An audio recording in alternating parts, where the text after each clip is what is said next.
It is 8th of Fogloom, 11:15 p.m. Where we left off, you guys are in the Blood Pens facility.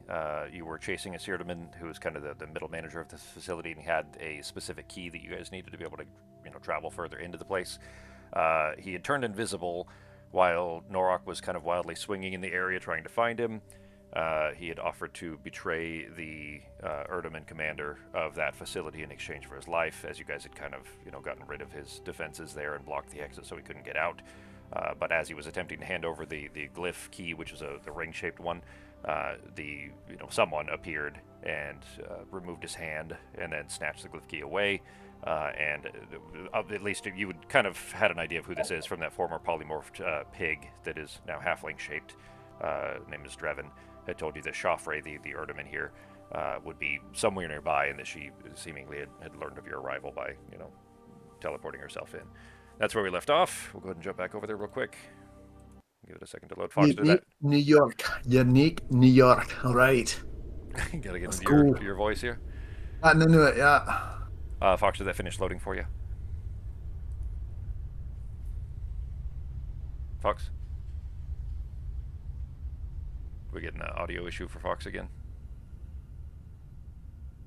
I still hear you. Might be just on our side. Yep. Fox, if you can you type Holy to us shit! I'm almost dead. Yeah, Me too. Not doing great. You guys are in rough shape, and well, I have 4 first level spell slots. That's it. Yeah, I have 11 hit points. And you're not, this isn't. It's not like you're in a great place to begin with. Like you guys are kind of heading into boss fight territory, area. So, hey Fox, well, I saw you disconnect and reconnect, and you. Is this working now? Yep, I can hear you now. Okay. All right, let's see how long that lasts.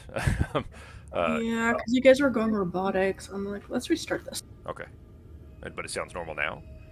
Yeah. Okay, maybe while it was downloading the map or something. Everything loaded for you though. Everything looks good now. It just loaded. Yeah. Okay, cool. All right, then that's where we left off. For the sake of simplicity here, we'll remain in initiative order, at least for the moment. Well, I guess it depends on how you want to handle things. Shoffrey, the Erdeman commander that had teleported in, so she had shouted basically right at the end, and pardon the abruptness of the ending there. I just wanted to be able to kind of, end on an important note there instead of having to start this session with that. But the Erdeman that was there had, tried to give in, I guess, to try to, what's the word I'm looking for? White flag. God damn it, I can't think of the word. Anyway. Surrender to us? Thank you. I couldn't think of the word fucking surrender. It's been a real long week here of not much sleep. Anyway, attempted to surrender, but was, she apparently overheard that and had stopped him from doing so and took the key. But as soon as she had appeared there, she shouted, obviously, that she wasn't going to let him do that, and then she has been rapidly staring back at Terevar and back at Norok and the group that she can see. Sarah is not visible currently. She is down south of the portal, so Sarah, you're not aware of any of this goings on. Pogo, Yep. You had run up into the room and back onto those wooden platforms on Yeah, the other and side. Shafra's invisible. We don't know where that. No, so the Seardaman was that this is I realize how confusing that was, and it was like I said, it's because I kind of done that too abruptly. So there was a Seardaman there who you didn't know the name of. It was a male that had turned invisible in the room, and while invisible had offered to give you guys the key if you let him live. When he reappeared and started to hand the key over to Norok, Shoffrey appeared next to him, cut his hand off, took the key, and he turned himself invisible and tried to flee again. So she is in the room now.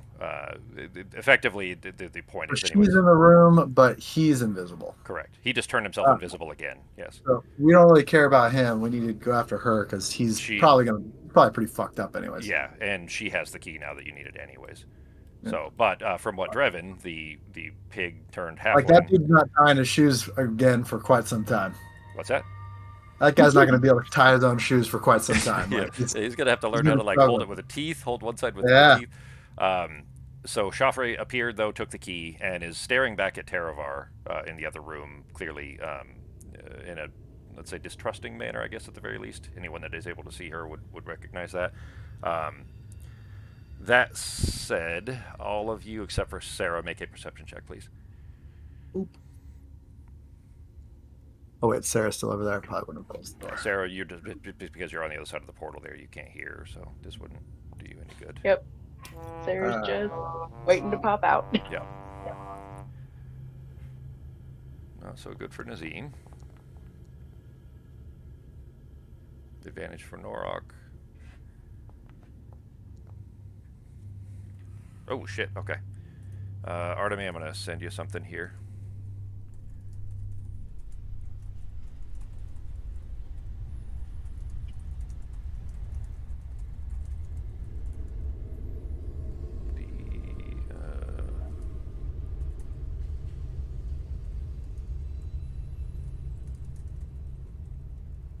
Sorry, I gotta type it out here.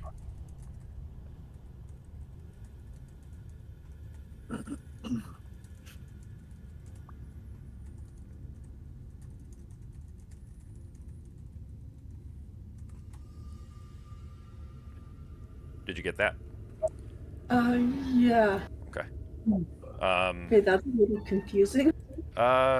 So that'll make more sense in a minute. Norok, you recognize this voice as well. You don't necessarily place it, but you recognize it. Arteme, you got all the details there, based on those rolls.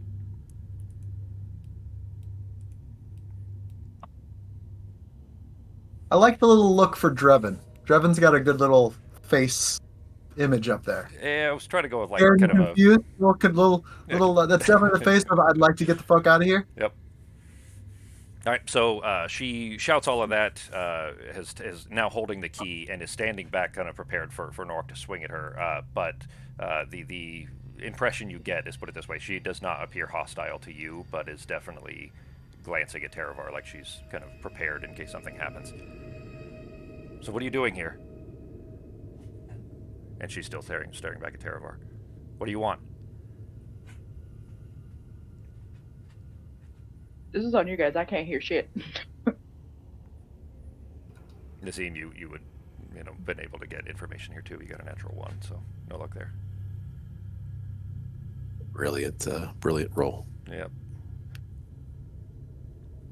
Not everyone all at once. Why are you here? I mean, I'll just poke my head around. You know what? We're just here. We just need that key. Tell you what, you give us that key, and you can go about your day. Why are you with him? She kind of gestures towards Terevar. The other commander shouldn't be coming into our vaults. Terevar, you wanna give it an answer there, buddy? He looking at you. We're basically his bodyguards protecting him. That's all we're trying to do. He looks towards you and then turns himself invisible. Pretend I'm not here.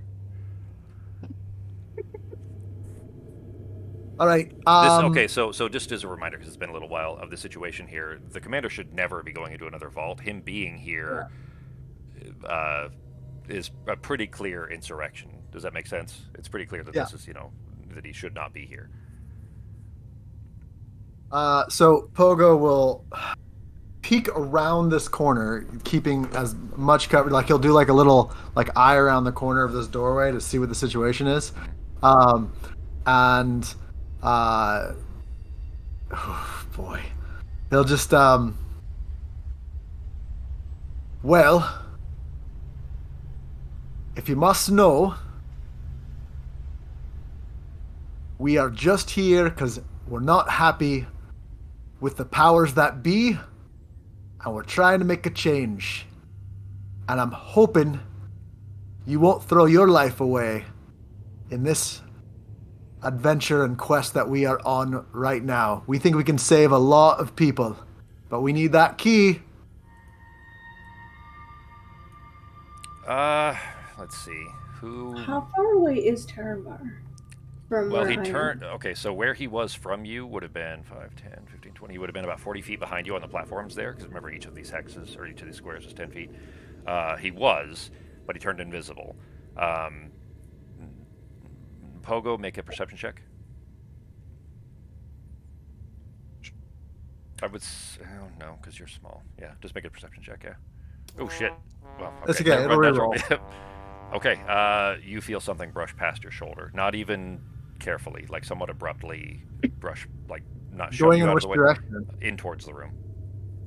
In towards the room with With the Joffrey, yeah, Joffrey? yeah. And I mean, having seen the Terravars has disappeared, you feel a humanoid shape, let's say, push past you. Okay.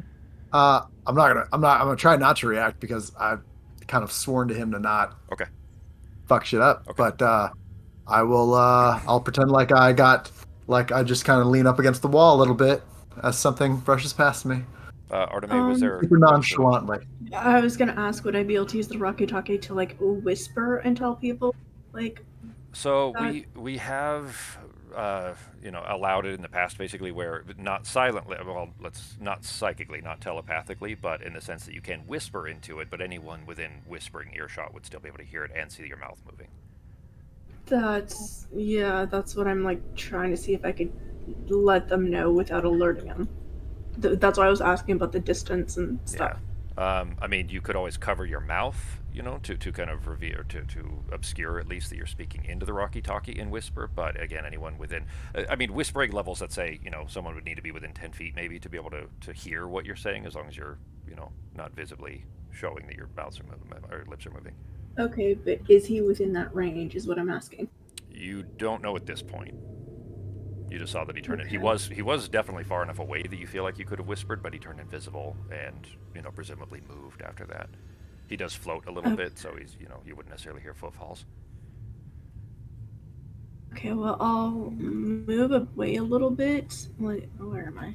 You're in the doorway, right by Nazim, the northern of those two doorways. I'll move to here and then do it. Okay.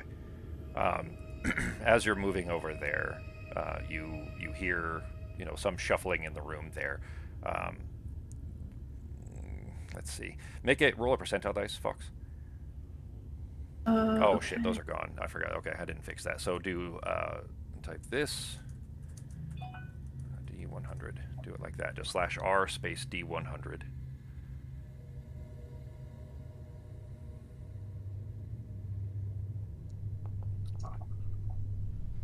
Okay. All of you, including Sarah, then hear whatever Arteme is about to tell you. Arteme, you're going to go ahead and say this. I'm going to say these are happening about the same time. Taravar reappears inside the room with hand outstretched and trying to grasp around Joffrey's neck. Arteme, go ahead, and then it'll be Taravar's turn. Okay. That she's Serana. Who the That fuck makes is sense. Serana? It rings a bell to any of you guys. Is So, Serana the one that was on our person on the inside? yes. Yeah, Serana. So Arteme recognized Serana's voice. Norok recognized that it was a friendly voice, but not necessarily who it was. She's a member of the Sirocco that was Maibi's friend that helped you get into this place. That's her Yeah. voice. So maybe she should have handed over the fucking key once she realized what we were trying to do. Well, okay. So But we were supposed to have Taravar with us. yes. So the situation here, to kind of, and keep in mind that this would all be happening in the moment when these wheels are starting to turn in everybody's heads. Obviously, you'd be recognizing that you came in here at her behest, for the Sirocco, and then while you were in here, you've now kind of sided with the non-Sirocco, with Taravar, with the bad guys, effectively, or at least as far as her perspective would be. And did you say that into the Rocky Talkie, or did you just say that did you just yell that out loud? I said it. I whispered it into the thingy so he wouldn't be able to hear. Yeah. Because, yeah. So all of you, except for Nazim, who still doesn't have a walkie-talkie, all of you hear that, including Sarah. So even though Sarah's in the other room and has no idea what the fuck's going on. I think I'm I just like, think- who? What? I think Pogo would be more willing to try to take that information and make it known, just to stop what would happen. So he'd probably scream out, Serana? Was that the name? Yeah, Serana. Okay, I'll type that in here. Serana. For you. So Serana. That's he'd her probably name. yell out, "Wait, are you Serana?" Just something to if you're Serana, then we're on the same team. Something like that, just to, because at that point maybe she will give us the key and stop her nonsense. Because she doesn't know we have what our actual deal is with Taravar. She just, maybe I can get her to stop. Okay. Roll a persuasion check. Norok, you see her eyes flash in the direction of that voice, although she can't really make eye contact with Pogo because you're too big. Yeah. Wop wop. Well, you know what? You wouldn't be able to see her response there, but Taravar is reaching out to, well, you don't know. Hands around her Okay. neck is, if I can find it. Hang on. Sorry, guys, moving a little slow today. Well, Be right I know back what at it you. is. Okay. It was a con save on her behalf.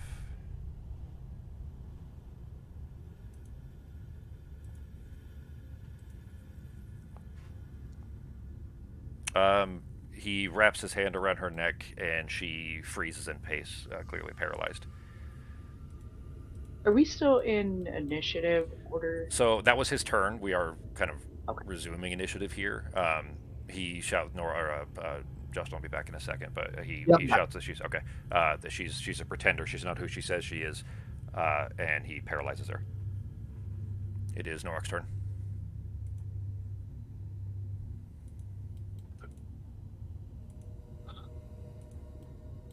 What you doing, Holmes? So she's paralyzed. She's still standing there, or she just She's paralyzed. Yeah, like you can see her eyes moving, but nothing else. Meaning she can't speak or anything else either. All right. I mean, just take the keys we need, and we could just leave her here for now.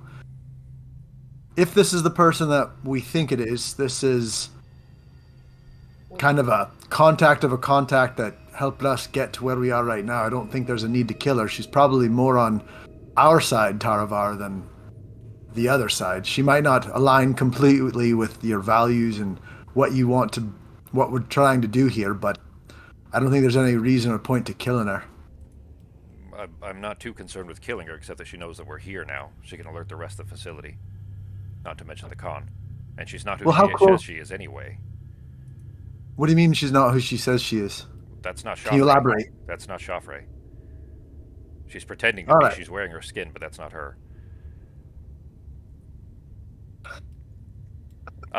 Pogo. Well, let's see. Pogo. I'm the dude pretending to be the dude being played by another dude. Oh, he means she's Yeah. transmuted. She's not. She doesn't look like Yeah. she's using a well, kind of not necessarily polymorph, but a disguise of some sort. I was about to say if we're doing doing order, I was going to say check for any type of arcane magic around her, some type of disguise. Yeah, you rolled. You would have rolled a natural 1 to Zima. You would have had some other clues there too. But Yeah. Norok, it's your turn. Ben, it's your turn, but I haven't heard you. You still there? Yeah, sorry, I was just waiting to decide what to do, but I'm going to take the key from Joffrey first Okay, and foremost. so she is paralyzed. Sure. So yeah, I'm gonna say this is and because she's paralyzed, of course, Taravar is not going to attempt to restrict you, so there won't even be a roll there. You can pry it from her fingers anyways to pull it away. I'm going to take it, and then can I roll an insight into what Terrar was saying as to possibly whether it's true or not that this is Joffrey? Sure. Okay.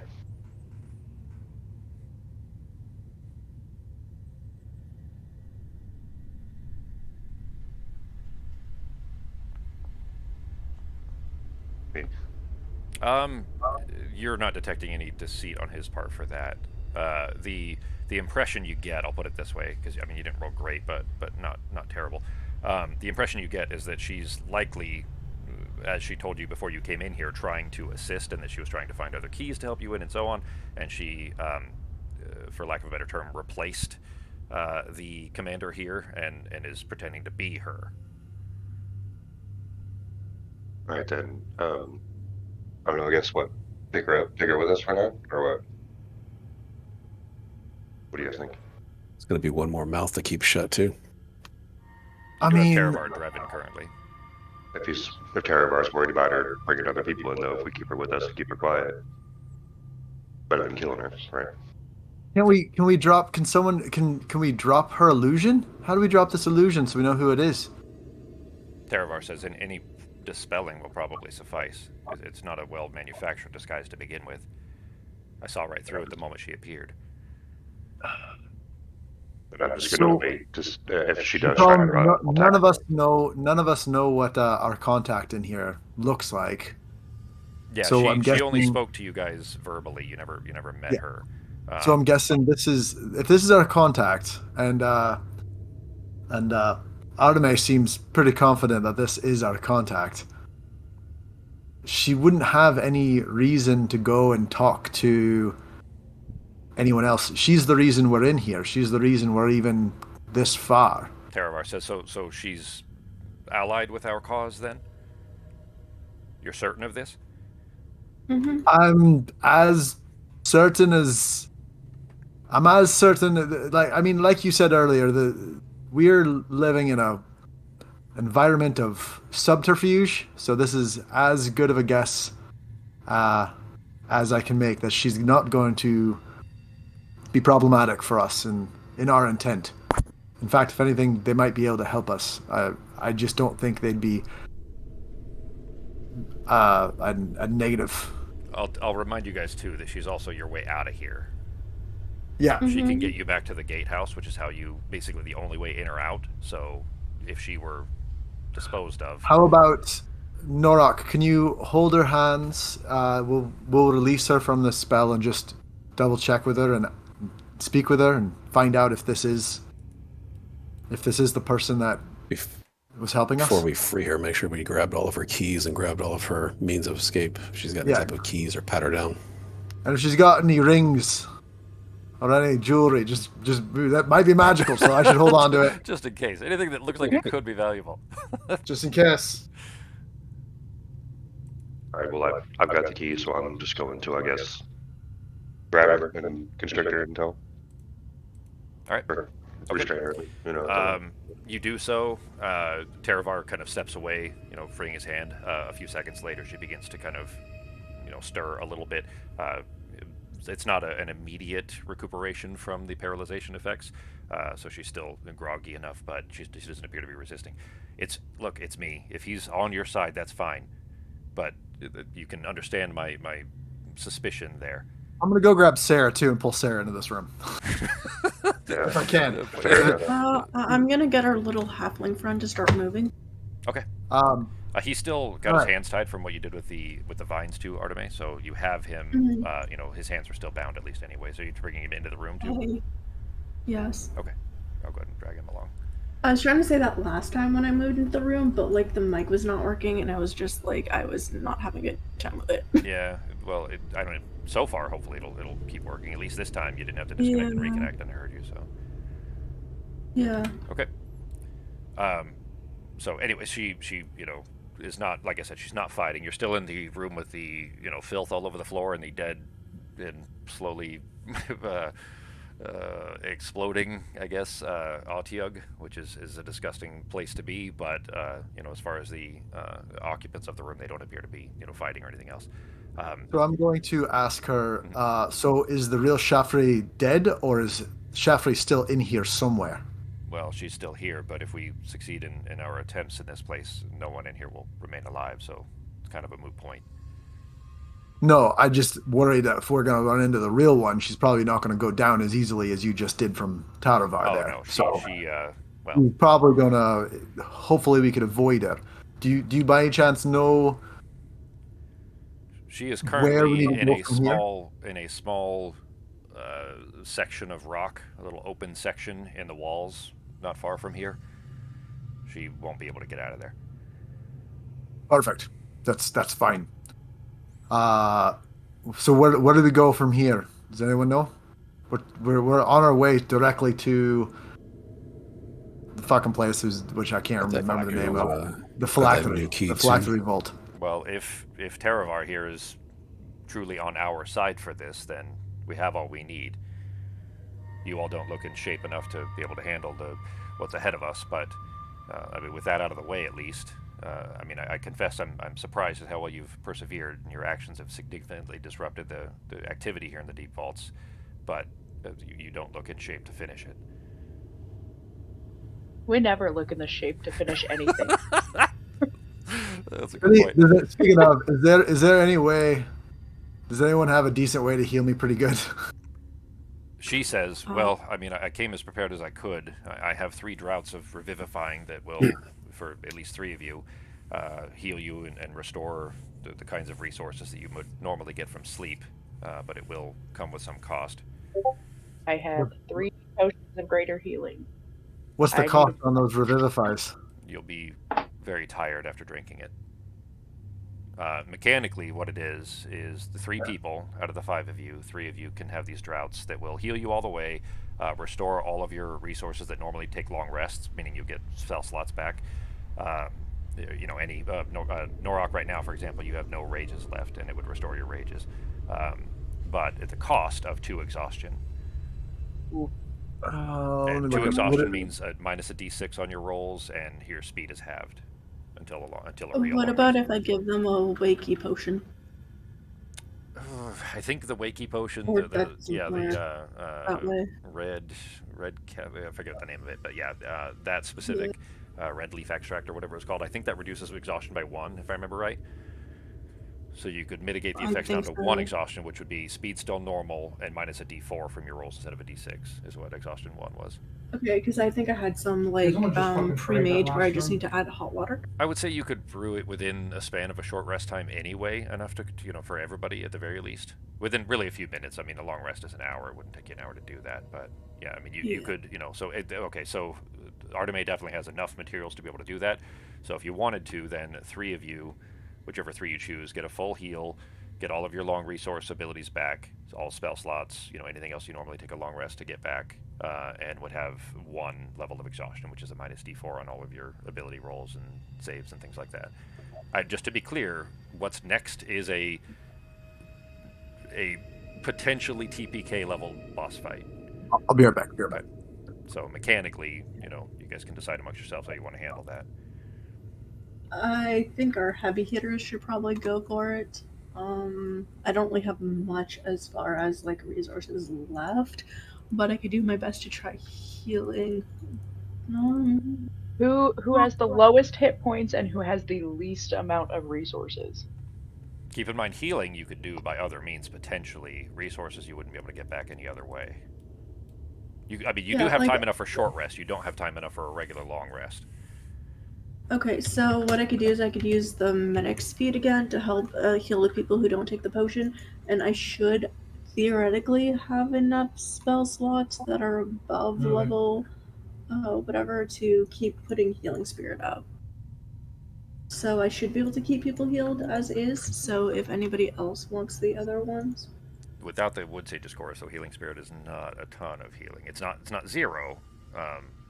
You know what? I'm gonna go ahead and. I mean, like, I have a few other healing spells too, Sure, but they're like, well, I have 4 level 1 slots with a couple healing spells from there that I could use too if need be, and then I could put like healing spirit as a higher level and then just move it around a little bit. Okay. Or use the tier 1s as a higher level. If we're doing a short rest, how many hit dice do people have? Because I'm out of hit dice. So short rest. 2. Okay, so that would not do a lot. That would give you hit dice won't help. So the thing that Arteme was talking about, the medic feat, just makes you automatically get maximum rolls for your hit dice. But if you don't have any hit dice, you wouldn't get any healing from it. Does anyone else? Because I have 0, so I need healing, and I have no short rest. I'm good on short rest. Health, I'm about half, and spell slots, I only have 1 spell left, but I know a lot of you guys have 0. Forgo the roll. Oh, okay. Forgo the roll. Yeah, they would just get maximum. The creature healing from can hit do dice. so only once, regardless of how many hit dice it's. Okay, never mind. Yeah. It doesn't replace the hit dice. It just gives you. It still costs the hit dice, yeah. So in this case, for Pogo, he would not get any healing at all from it.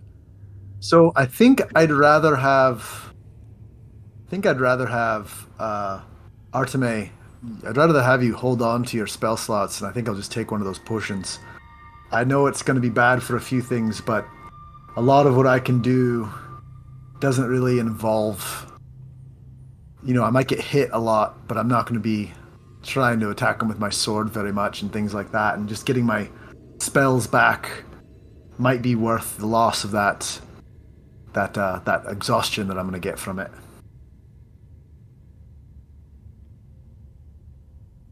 So Pogo wants one of them? Yeah, Pogo's going to do it. He's going to roll these dice. Okay. All right, so there's no dice to roll. You get... No, I know. Yeah, you go ahead and heal up all the way, and then restore any spell slots. In fact, for simplicity purposes, you can go ahead and just, take a long... There you go.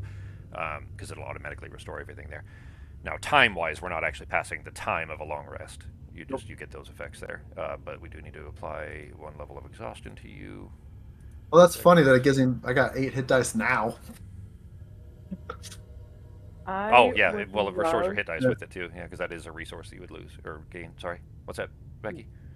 I would love one of those potions if no one else wants There's still 2 left, so one. Because I've got 4 first level spell slots, and that is it. Norok has And I have 0 rages. 25 hit points. I think I have one. Well, on my sheet it says I have one left. I don't know if I actually do or not. But It shows 0 to me, and you've definitely used them. Like I was keeping track of it because I knew this was coming. okay. What is that? Oh, I forgot about that. I mean, I didn't forget that you had it, but I forgot that. Were you just looking for fun items, G? Mm-hmm. We never know what might happen. Yeah. I mean, you used one of it because you had 2 charges, and you used one to do the. No, you had 3 Oh, charges. I already Sorry. did that, didn't I? You did the clone. I already made started my that. clone, didn't I? Yeah, so you have 2 Yeah, charges still have left. 2. Yeah. Yeah. Who wants the other 2? I can live without it. It's going to be difficult, but I can live without it, And especially then- if anybody else needs it more than I do. If I remember correctly, Arteme, you can in a little short rest, you can brew some tea to help with this exhaustion. Just Yeah. a little bit. That's already factored in. It would have been 2 Alright. levels of exhaustion, So it's and you're only instead going of to get 2. 1. Alright. Yeah, if Artemis brewing that tea as well. Do you need us to turn that on somehow on our sides? There it is. Oh, it's did. I already did. Or well, Perfect. either I did it or you did it. It's No, it's on there. We're yeah. good. Exhaustion 1 is on there now. Oh, red mint tea. There we go. I knew it was red something. Yeah. So I have. Where's the ones that are made? You just have the materials to be able to brew it. So even if you had them pre-made, it wouldn't matter in this case. So with 1 level of exhaustion, I would just have half movement speed, right? No, for 1 level of exhaustion, your speed is not affected. All that basically, level 2 is when speed starts being impacted, but level 1, the only effect of it is that all of your D20 rolls, you have a minus D4 off of it.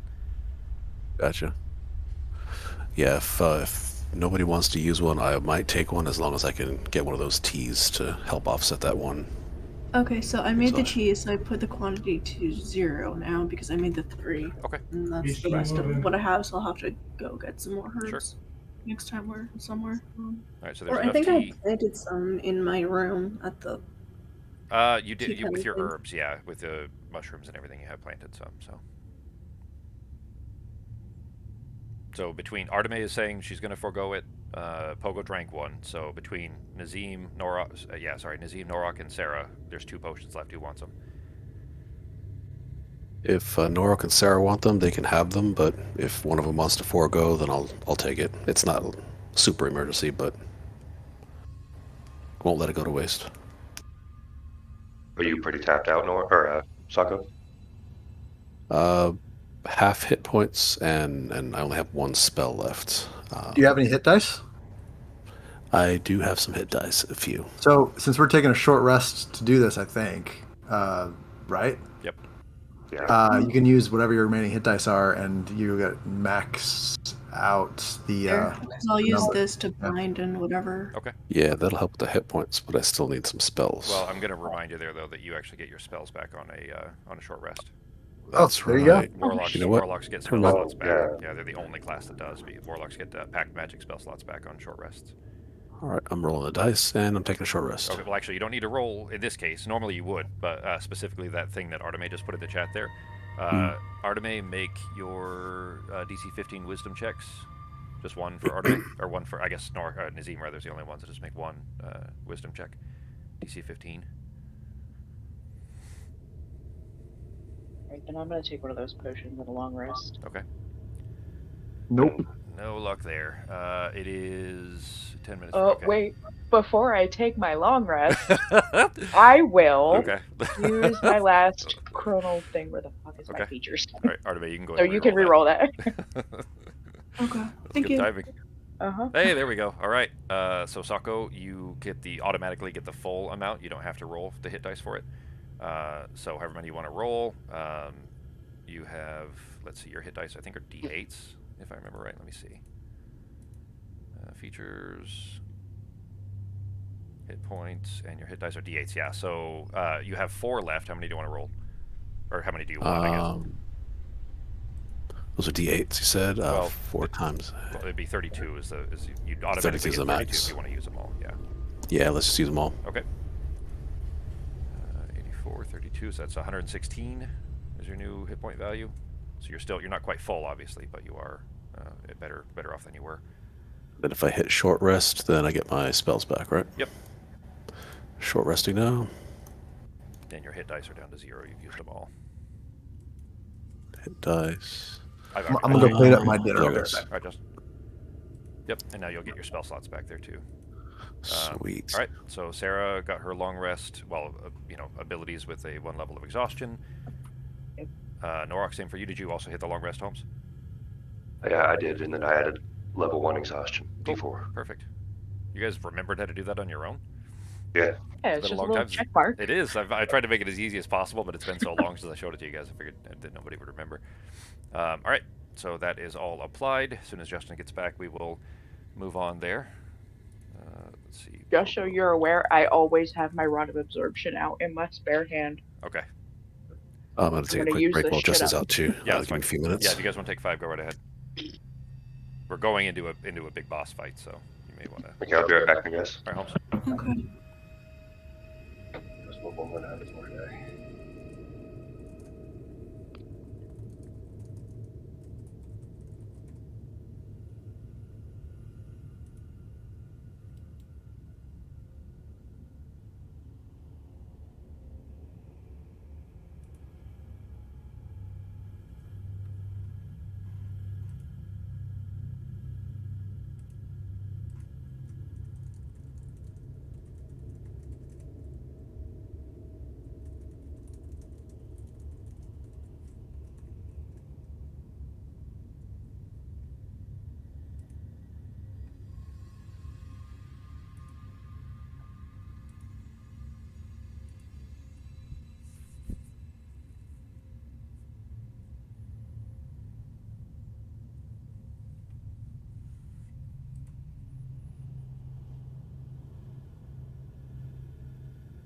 Okay. Yo. Everybody's taking a quick 5. Everyone say a quick 5. Just figured it would be a good time for it. Aw. So we are. Well, I was just telling them this too, but everybody's. You guys are heading into a big boss fight, as I kind of suggested there. But you will, anyway, it could go badly, I guess, if everybody's not paying attention. Yeah, we're about to already. fight the branch manager of this prison. The more like the warden, kind of. Yeah. Yeah. And no one knows anything about this fucking place. You haven't asked. Sarana gathered some information for you. She told you a little bit before, but you're going to have some details here, and you can plan a little bit before you go into it, I suppose. Well, as long as we at least know which room it is, I'll tap some people with some bardic inspirations. Yeah, I mean, you'll be portaling directly into this room, and then you'll have some details before it. Hey, Sako. I have a question. Yeah. So when I twin spell something, I can hit 2 different targets. Does that also work with haste? Have I done that with haste before? I believe it does. Let me double check. You're talking about the sorcery points twin spell? Yeah. Yeah, I'm pretty sure you can. I think it's just as long as it's not a self. Yeah, I think it has to be target of, a target, not self, yeah. Twin spell with haste. I know you can in Baldur's Gate. I remember that because I used that to really just obliterate certain encounters in that, but I'm pretty sure you can in 5e as well.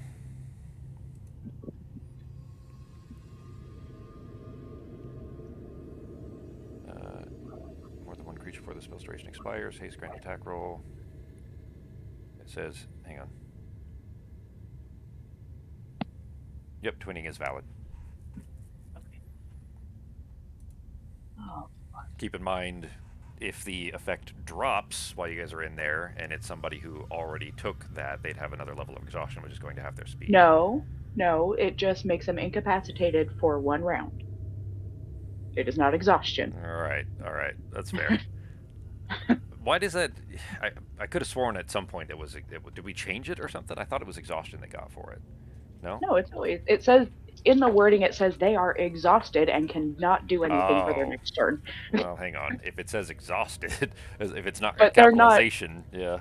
But it's not actually exhaustion. Yeah. You know what? Actually, I think the verbiage might have even changed because it says when the spell ends, the target can't move or take actions till after its next turn as a wave of lethargy. So it doesn't even say exhaustion Because the there. conversation is just like this. Probably, yeah. I bet it originally said exhaustion, hence the confusion, and then they adjusted it because I looked at D&D Beyond, which is updated frequently. So Okay, well, in that case, I'm definitely hitting Norok with it. Does anybody else want haste then?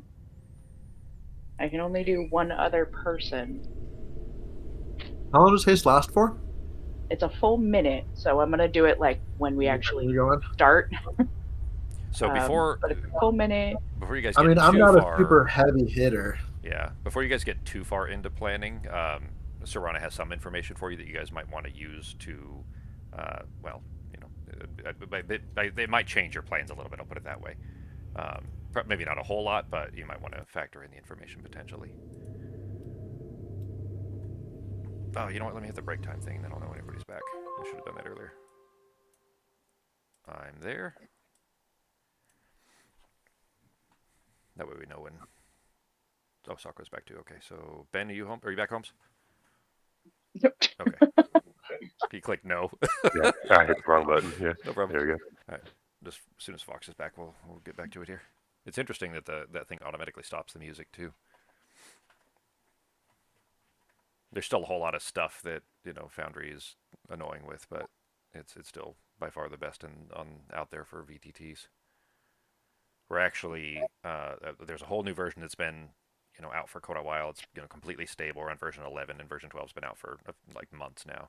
I've just been hesitating to jump to it until we get out of this place because these maps are really finicky already. And once you guys finish this boss fight, by the way, you'll be leveling up after the boss fight too. We probably won't be able to. I can't see you guys finishing the boss fight tonight. Just within the next hour and 8 minutes. So it'll probably be after the following session, assuming you don't all die, which is not a 0% possibility. So I'll put it that way. That could happen in less than an hour. You could die in less than an hour. That's true. That's true. So, yeah, you absolutely could TPK within the next hour. That's possible. Mm-hmm. How many diamonds does Pogo have on him right now? I got a couple. You may end up needing those. I think you have. Hang on. You have regular resurrection, but does anybody have revivify or anything like that? I have nothing. I mean, resurrection's pretty good. It is, but it takes a while to As cast. long as they're not dead for more than a century. Yeah, but it's not a quick cast. It's a 1 hour cast. Yeah. So. Oh yeah, like if you drop, we gotta hope that everybody just hangs out. Yeah, everybody just all right, car. Everybody steps off of the road for a few minutes. Just drop them off at the hospital.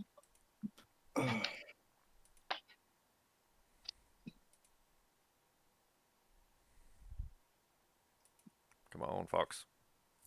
No,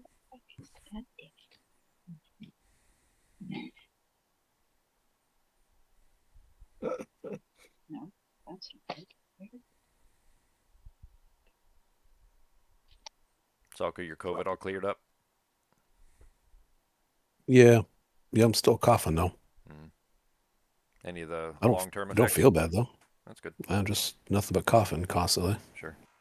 I've been negative now for about a week and a half, about a week. You back at the office again? So, oh yeah, I've been back in the office for quite some time. They have wonderfully terrible COVID policies. Yeah. Just freaking terrible. It's funny, of really every government facility, you'd think that anything California state would be the strictest in the nation, really, as far as how conservative their efforts would be on trying to prevent COVID, but not so much for that. Yeah. Hey, Fox. You lit up, but I didn't hear you say anything. Try again. Oh, sorry, I was just grabbing some tea. No problem. All right. I was just making sure the audio was still good. Okay. All right. So with everybody back, you guys were beginning to discuss planning a little bit, but let me go ahead and fill you in on the rest of the details, because Serana has some information for you. It's not a lot. Some of it you're going to have to learn yourselves when you get into the room here, but what she tells you anyways, that you guys have significantly disrupted the activity here in the Deep Vaults, and we now have a chance to deal a heavy blow to the Khan and the Undying Liches of Abbey.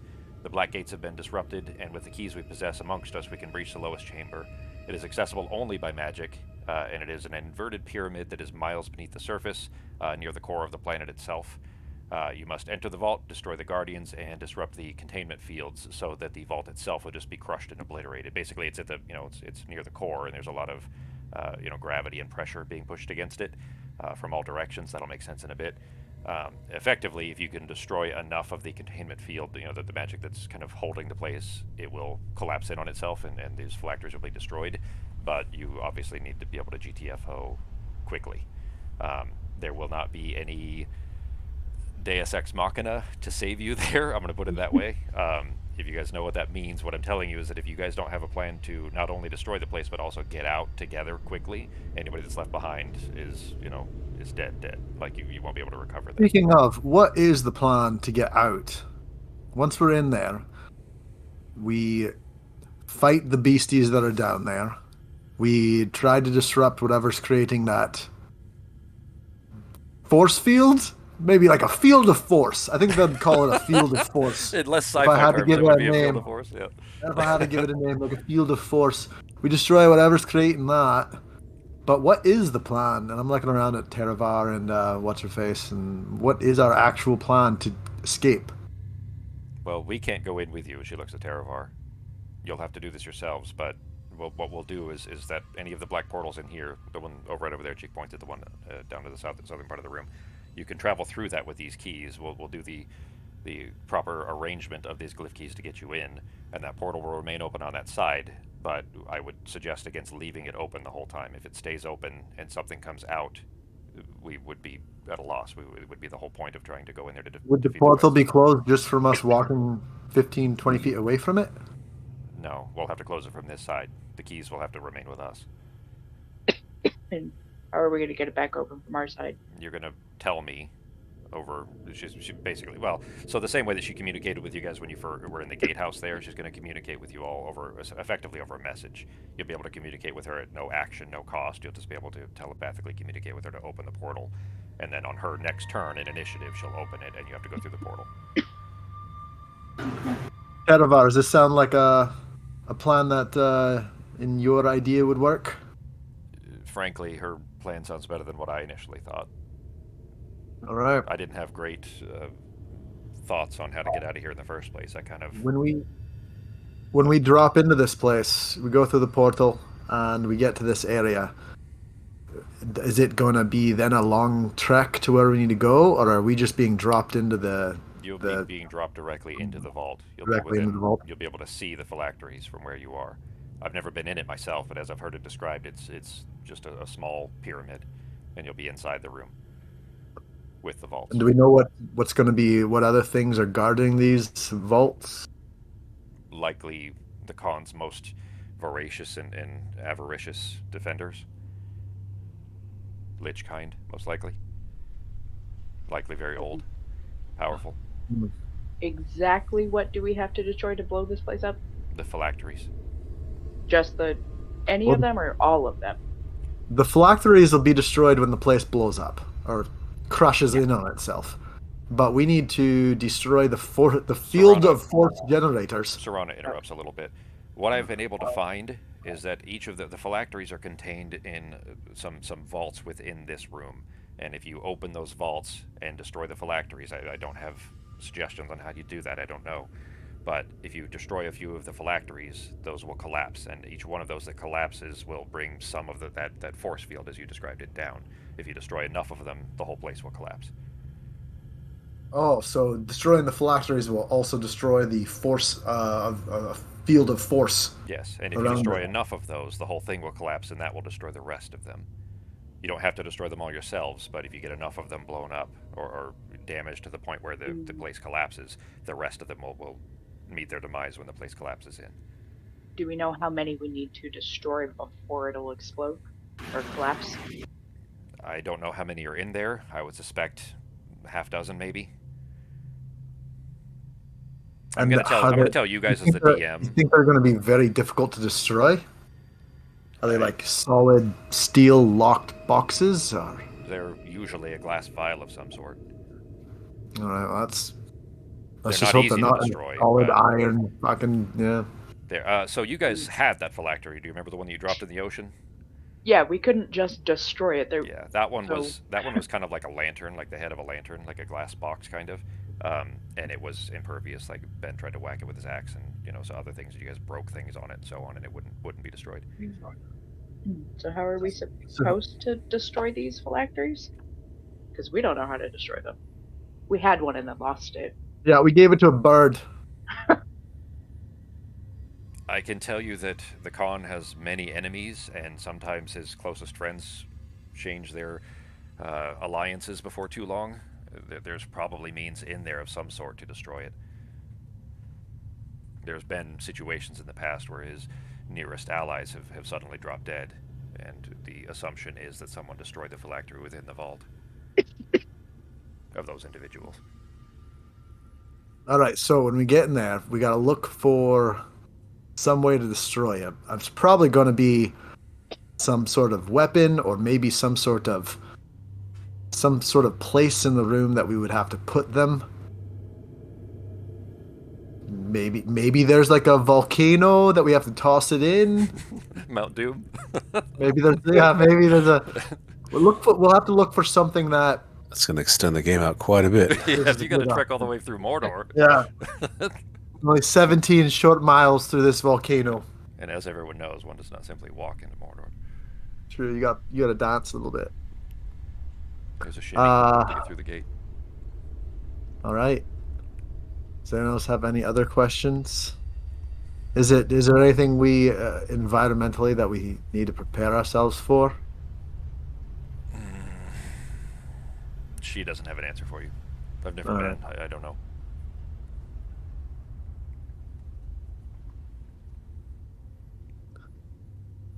My shield's floating around me with kind of like a scared look on his face.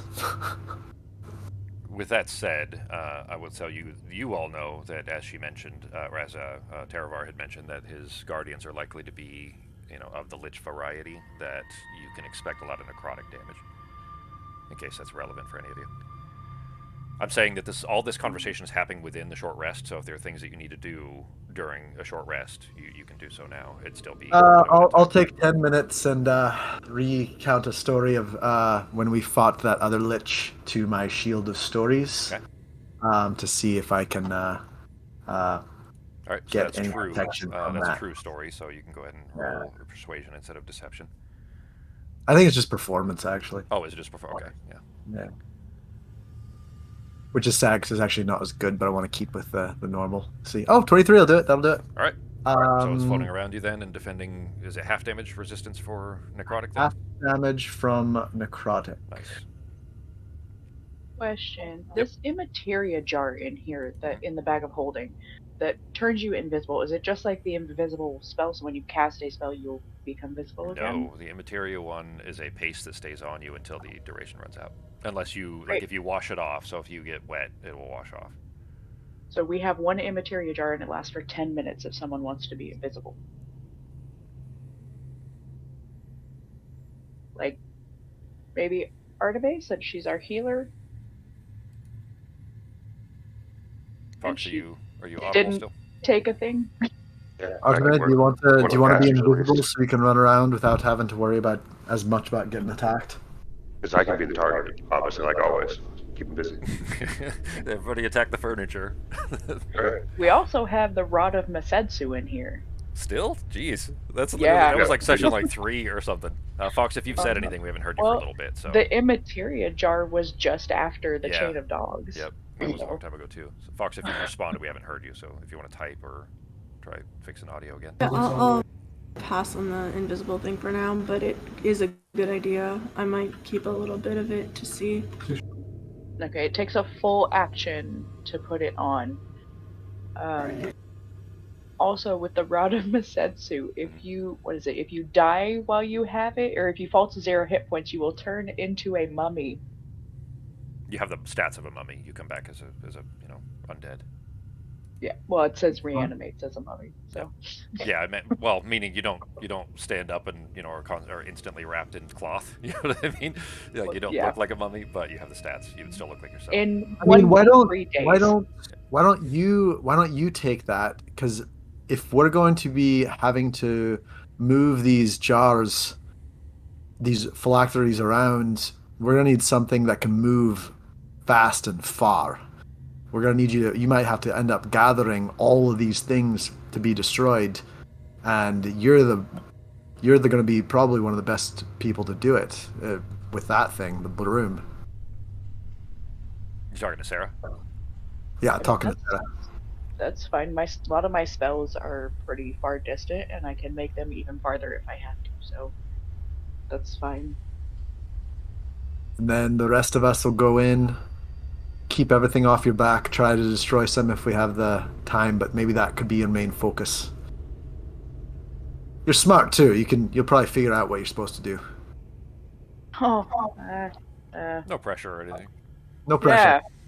If Sarah fails, it's a TPK. So Sarah is no pressure. immediately flustered and is just holding onto this materia You can jar. still yell out Bitch. if you don't know what to Fine. do. You can at least yell and we'll know. We also have a spider foot salve in the bag of holding if anyone wants it. I don't need to walk on any walls. Okay. There's also a bunch of superior, greater, and regular healing potions in here. I have one greater potion, which is I think fine for now. Nazim, do you perk up at all? I might want to grab one of those healing potions. Nazim I'm didn't taking- get fully healed, so There's 8 regular, 5 greater, and 5 superior. Taking some greater. Because I've already got one, so I'm going to take like 2 more. I mean, if there's a chance of TPK, I think we should just divvy up all our shit Mhm. instead of hoarding it. Yeah, I'll take one more greater one. well, before you guys divvy up for resources during the fight, you don't necessarily need to do this, but keep in mind that you're not currently topped off. Artemis still injured about 25%, and Nazim, you're at like Oh, 60%. wait, I need to Yeah. check to see if I had any hit dice. Yeah, I was gonna say. Oh, sorry, yeah, I was you gonna didn't grab roll a yours, Artemis, so- superior. Okay. I was gonna grab like a Yeah, superior and where a do you see greater, the hit and dice? You still have full hit dice, Fox, so and yours are Oh. D8s as well. So if you however You many can you use want as to many roll, as you want. you need 16 total, so you only need 3 hit dice, Fox. Do you want me to How apply do I them? roll them? Well, because you automatically get the max, You're I back. can just. Okay, Justin, I'll go ahead and apply. Yeah, them. that works. All right, so you're back at full health. Nazim would presumably need to drink a potion to get healed back, though. So yeah, probably Does one it also give me superior and temporary health one. points from the feast? you would have already used those, yeah. They've already been removed from you. No, but like, you could recover those, right? No, it didn't change your maximum. That's just temporary hit dice. Temporary hit. Well, I mean, at least how regular temporary hit dice work, which I think that's all the feast is. You can't heal them back. They don't adjust your maximum Yeah, but we still have the advantage on wisdom saves. for 24 hours. Yeah. Well, which you guys had before you came in here. So, Nazim, you need 34 hit points. So Yeah, I don't know if that's a superior or if that's a greater or what. can you click those, Becky? Yep. Either way, I'll probably need to top off. Yeah. So, It didn't give me an option to consume or not. It okay, just that's fine. I just wanted to make sure what we got. So you probably want one of 'Cause it was the. from the Well, bag. I mean, maybe 2 of the graders or 1 of the superiors to try to at least get you closer to full hit points. What's the quantity that we have of each? we have 5 greater, 5 superior, and 8 regular. Probably 1 greater and 1 regular. That should top me up. Go ahead and divvy them out. You guys, however you want to divvy them out, go right ahead. Just make sure you adjust the quantities of them, Becky. I got it. I'll do When you're one done with one that, greater can I have- and 1 basic, and then I'll also take, if possible, 1 superior just to hold for the battle in case things go down. Basic, 1 superior. Okay. Alright, so that's for Nazim. Narok, how many are you taking? 1 superior and 1 greater, please.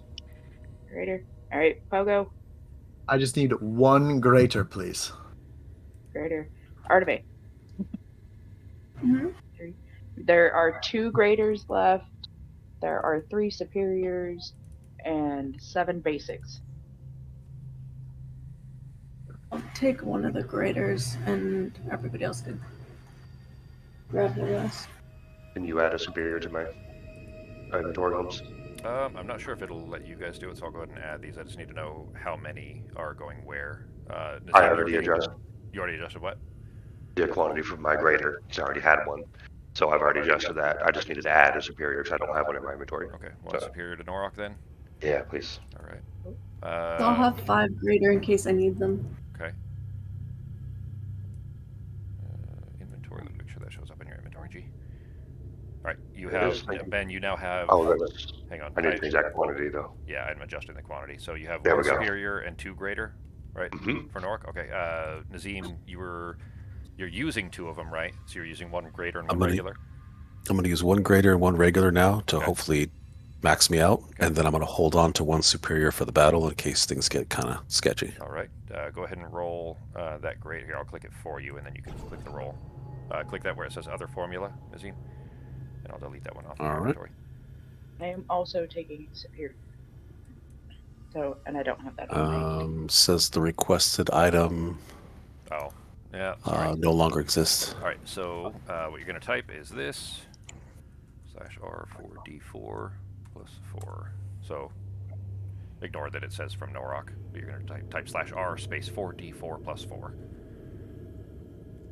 And you have 1 superior in inventory now. All right. So you healed 12. You're still quite a ways off. That only puts you to 128. So you're still 20. No, sorry, you're 32 hit points that way.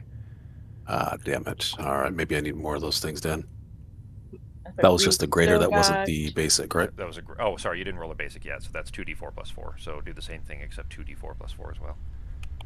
Okay, 2d4 plus 4. Got you. Gotcha, coming up. All right, well, you rolled really well on that one at least. So you're at 139 now out of 160. We still have 2 superior, 1 greater, 7 regular. Might take 1 more regular. That should get me pretty close. Okay, roll that again. You can just probably hit up in the chat box. I think it'll put it in there for you again. There we go. All right, another 8. Bringing you to 148. 148. Sorry. There we go. I think I can manage with that. All right.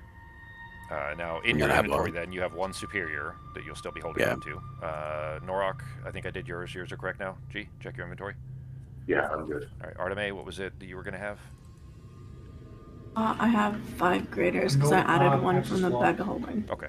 All right. Yeah, that's current then. Yours is good. Pogo? I'm good. I just took 1 extra greater one. I already adjusted my inventory. Great. All right. So you have 2 graders in total on you. All right. And then Sarah?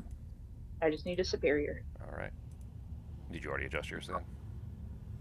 Yeah, I still had 3 graders. Gotcha. Okay. Yeah. All right. We'll put the superior in there. So just 1 superior? Yep. Okay. So that means there's still 1 superior, 1 greater, and 6 regulars in the. There's still bag. 2 superior. Oh, okay. Sorry, you'd already adjusted. I see. I didn't realize you'd already adjusted. Sorry. Yeah. So 2 graders, 1 superior, 6 regulars in the bag still, along with the other stuff. But that covers everybody's inventory. Okay. All right. Everybody ready to go? This is kind of the moment of no return. Right when we are like, is this going to be a transported thing, or do we walk through a portal? You're going to be teleporting in. I'm going to drop you on the map. You don't know what's awaiting you on the other side. You don't know if you're going immediately into a hostile situation or not. Save point.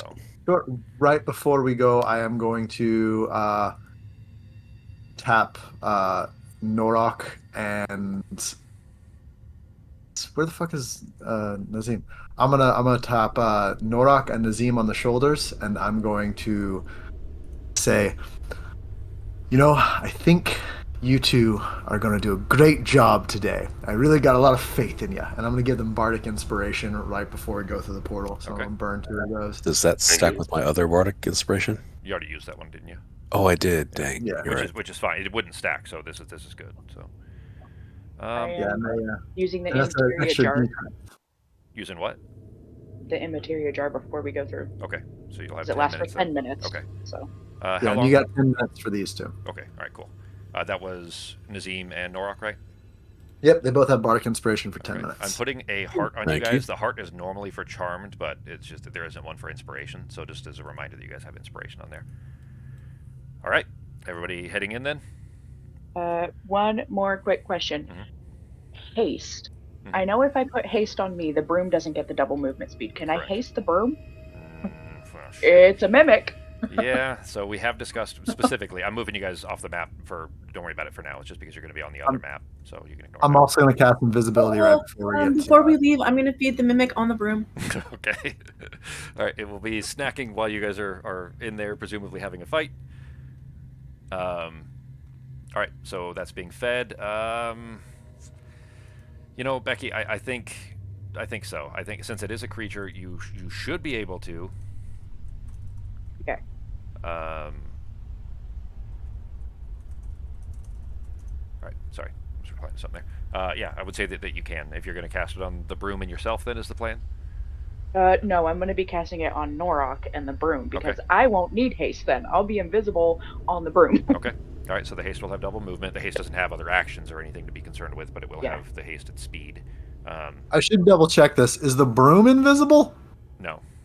Okay. It is when I'm wearing Nope. it though. Nope. See, nope, we nope, can't. nope, I feel like because we're it's a splitting creature. hairs here. Yeah, if it's a whether or creature. not Oh, we shit. literally have a just said it's a separate creature. creature. Yeah, So, nope. yep.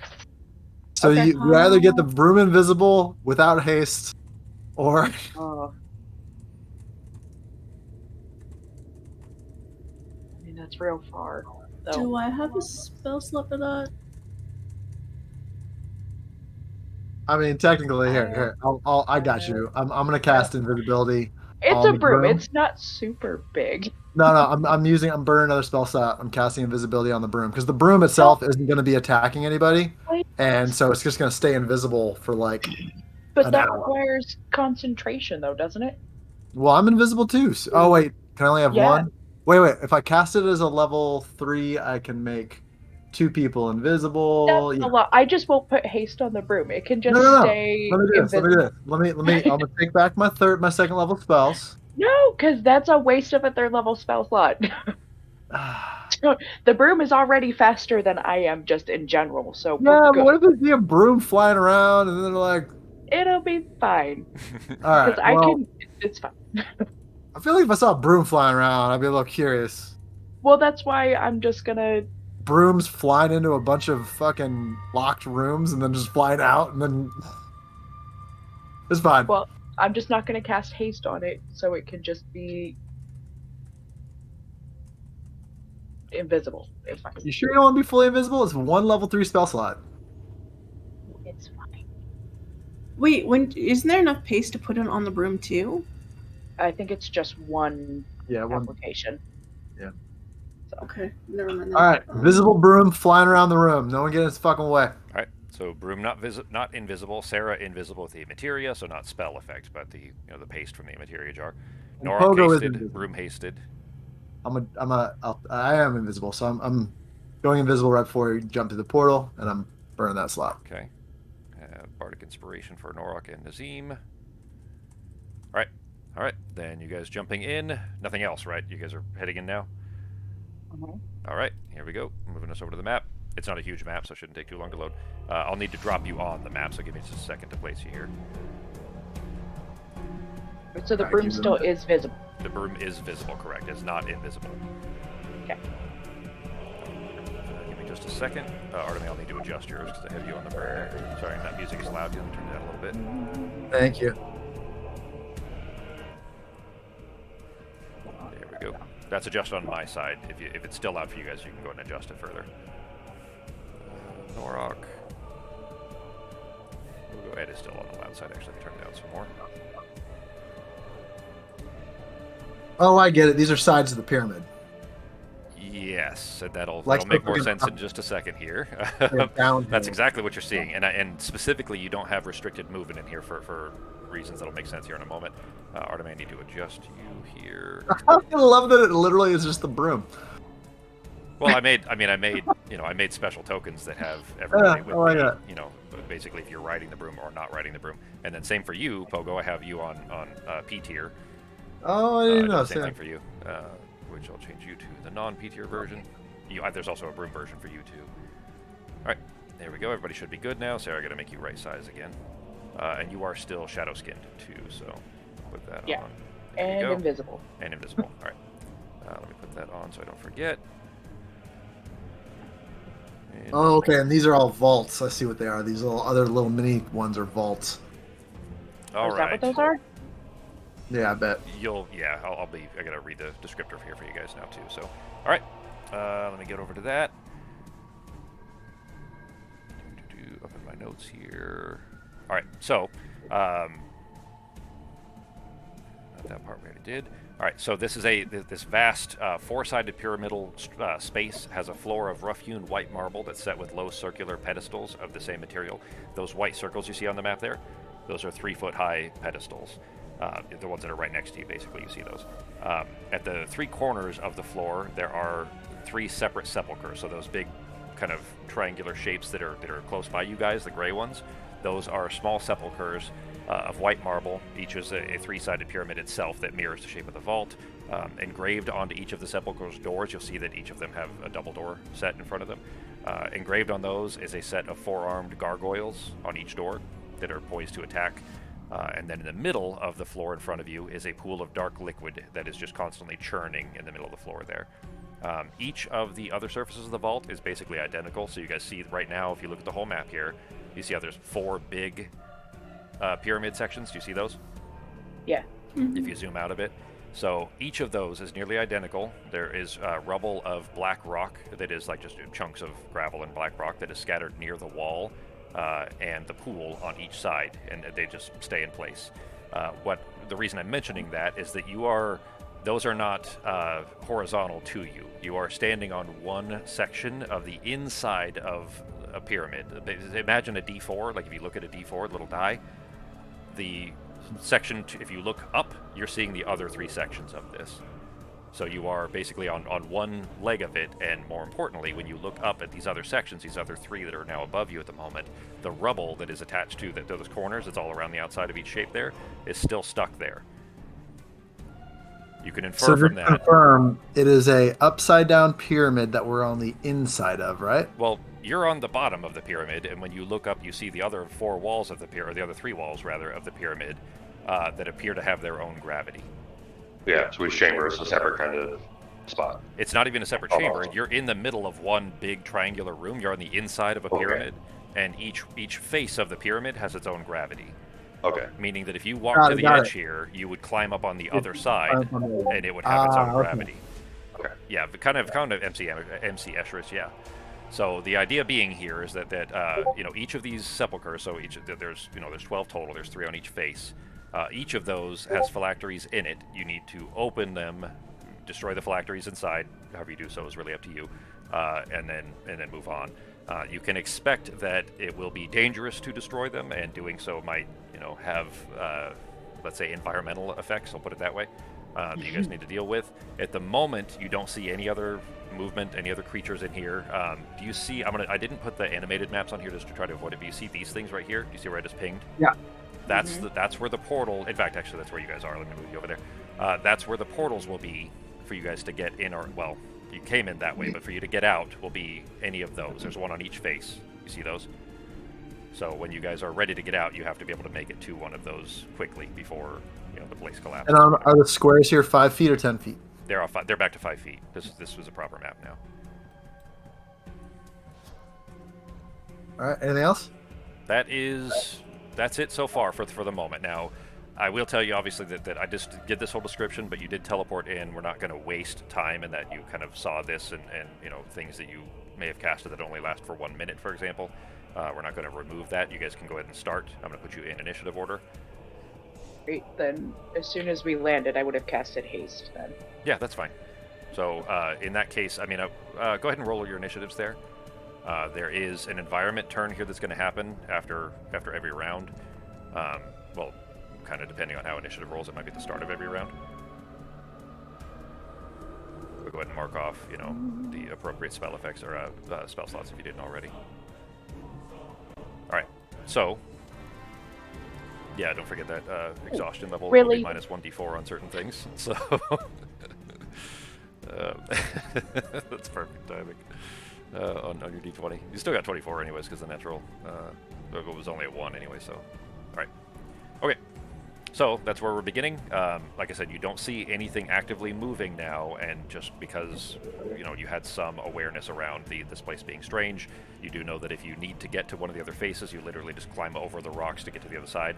The rocks on the outside are a difficult terrain, so that is double movement for you to try to move through those. But you will walk up one side. Like for example, if Norok turned around and walked the other way, he would spend 10 feet and he would end up over here. Do you see where I just dropped a ping? And the same goes for any other edge. If you were to go off the north end of the map, you would appear at the south end, in the southernmost triangle at the south end of that, and so on. The distance between the center of the faces, so basically in the middle of each pool, is only 30 feet from one side, one face to the next one. Meaning that if something is in the middle, okay, let's just say there's a bad guy in here that, that needs to cast spells at you. If he's over here, way down at the bottom, he's only 30 feet to be able to cast from one side to the next. He'd still be able to blast you. He's not across this whole area. Does that make sense? Yeah, because you could go on the bottom, like via the bottom of it, or to the side, which would be quicker. Or if he was... I mean, if he's casting a spell at you, let's say, though, right? So he's only 30 feet. Like, he could just point at you. He'd be pointing up for him. You guys would see him, on the ceiling, pointing down at you, and he would just be blasting you that way. Does everybody get that? 3D chess. Yeah. So I realize It's 3D that chess. Yeah. So I realize that this map, makes that a little bit more complicated, but everybody understands that, right? Because that is very important for things that may happen in this fight. Yeah. I'm pretty sure I have it. Okay, Fox, you got that? Somewhat? What's that? What'd you say, Fox? That didn't quite click. Okay, so you see the shapes here, all these triangles. It's just a 2D representation of a 3D space. Each of these are the faces on the inside of a four-sided pyramid. So it's not a flat map like. And then I dropped it. Okay. Discord dropped for me and then came back. Sorry. So you can still hear me, right? Yeah. All right. So each face of this Fox is actually the inside. So imagine a four-sided pyramid. You guys say you're standing on the inside on the bottom of it. If you look up, you're seeing the other three faces on the inside of the pyramid, and they each have their own separate gravity, right? So I'm going to show you here just as an example. I'm going to move Ben.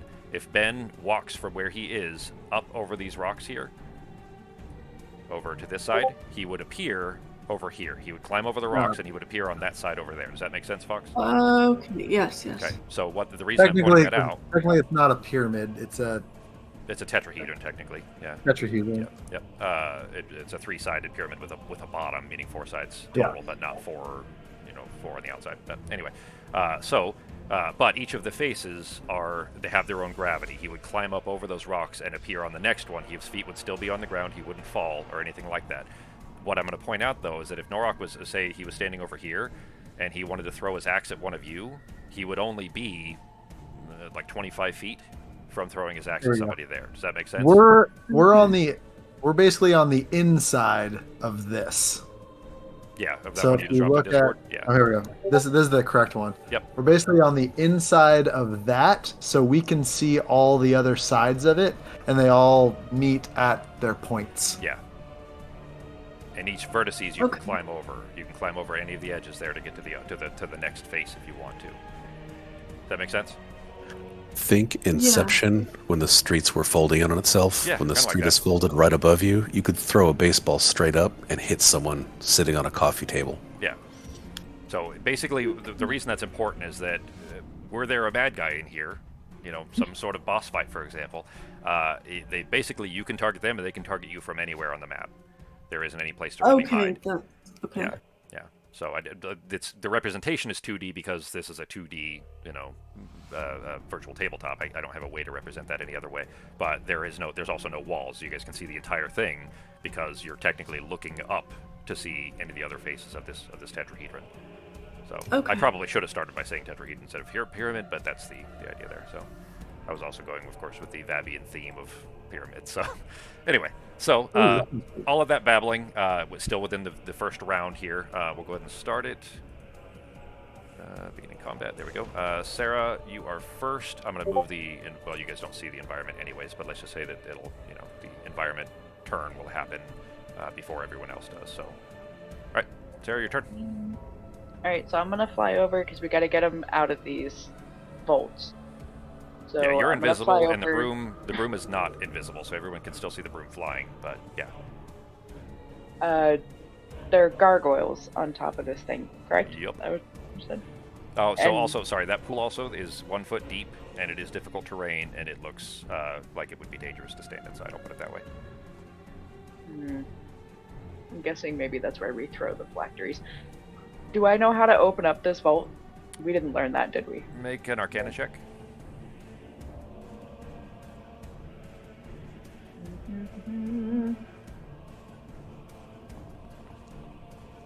Oh, sorry, I was on the wrong tab there. There we go. Well, I mean, you don't sense any arcane charm that is holding the thing shut. They look like they're physically shut.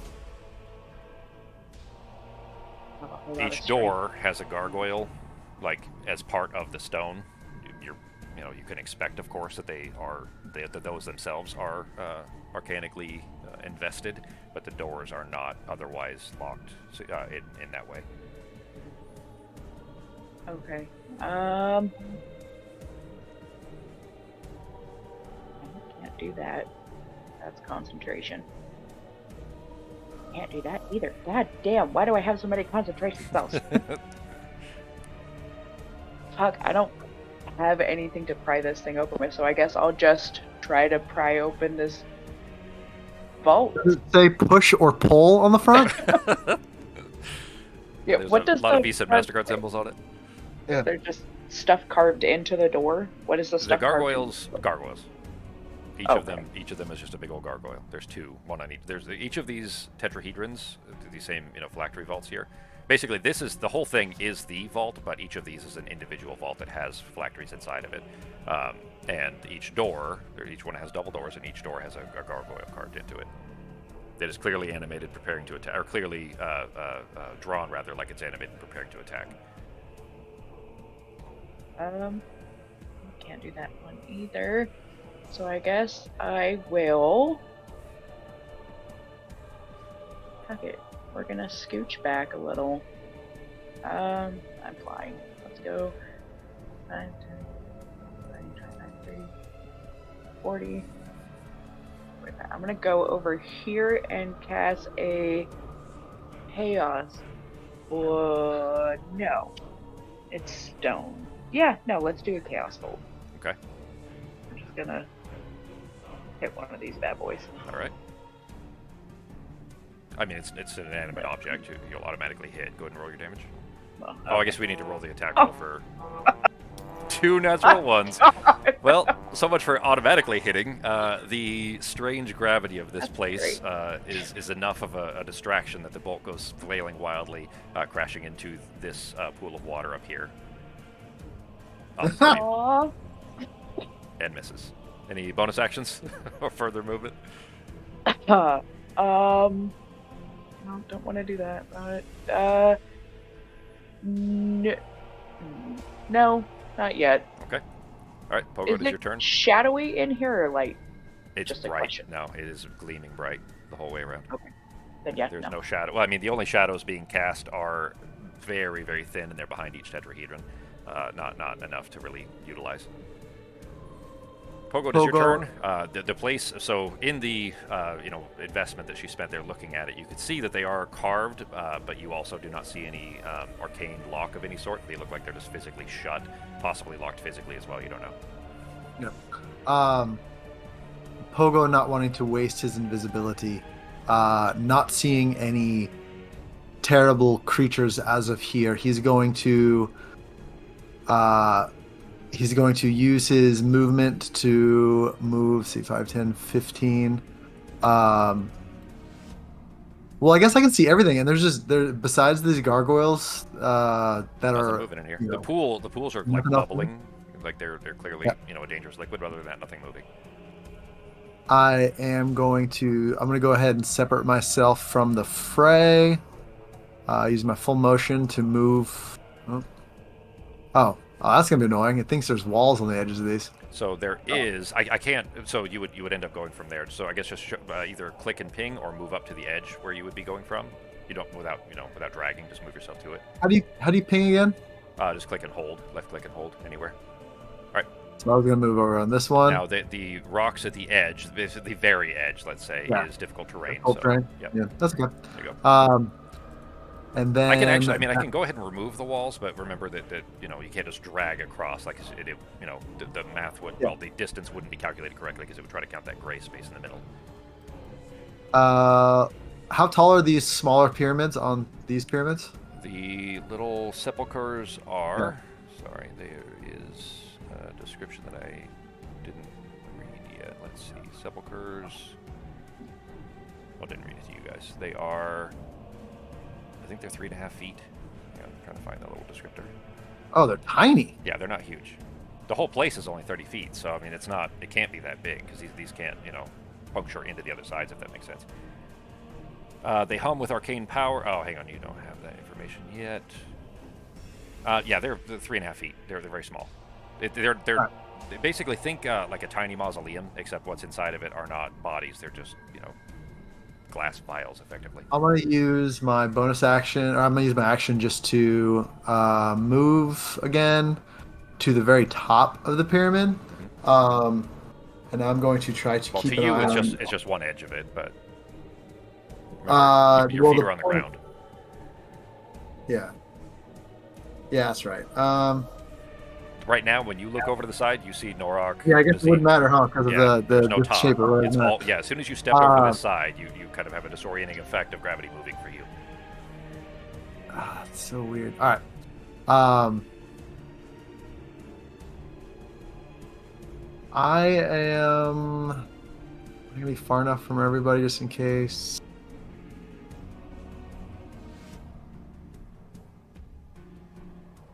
I'm going to go and instead hang out between these two little items. Sepulchers, yeah. And I don't want to lose my invisibility by attacking yet, so I'm going to just I'm going to use my turn to. Do I see anything around that could be used to destroy a phylactery? I'm going to use my turn as an investigation turn or a perception. Yeah, I'd let you roll either investigation or perception. Okay. And my bonus actions for the movement, since I have my my gloves, I can do that. Okay. Jeez, a lot of natural ones already. You guys get good rerolls, thankfully, but with an 11 Get 'em out now. Yeah, you don't see any exactly. All right. Yeah, Cool. you don't see anything in particular. That's the end of my turn. All right, that'll bring us to Norok. Norok, you saw the same, of course. That well, one, you saw Pogo begin to walk up the walls and is now standing, you know, on with his feet. No one saw anything because I'm invisible. Oh, never mind. You didn't. You saw rocks hubbling at best as he was climbing over the rocks. That's it. But Sarah, checking the door there, though, did see that they appear to be physically locked and not, you know, not closed with an arcane lock of any sort. So you're hasted, by the way, so you have lots of movement. Yeah, and remember this Oh, map. what This map is was 5 gonna foot. destroy some golem, some fucking things. I haven't heard you talking. If you're trying to talk, I don't know if you're muted. There we go. Is this where the door is? What I'm looking at? Yep. There's And double doors on gargoyle each one of above? them. Yeah, And they're there's a gargoyle small. on each one. These things are not big. Yeah. Yeah. All right, then I'm going to just chance it. I'm just gonna have to. Is there any kind of knob or handle? Is it all just smooth? Yeah, there's a carved handle that is part of the gargoyle in front of each one. Okay. Then He's just gonna grab those gargoyles' nutsacks and push this door in. goes my knocker, so I'm gonna knock on the door. Okay. Oh no, I'm gonna. Actually, yes, I'm gonna knock on the door first and see. Does it sound completely solid? Yeah. I mean, the door sounds solid in that it's, you know, that there's space behind it. Yes, but it is solid stone. Yes.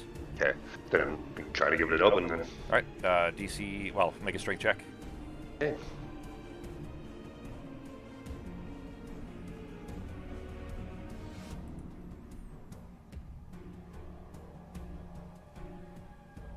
Arteme, you're up next.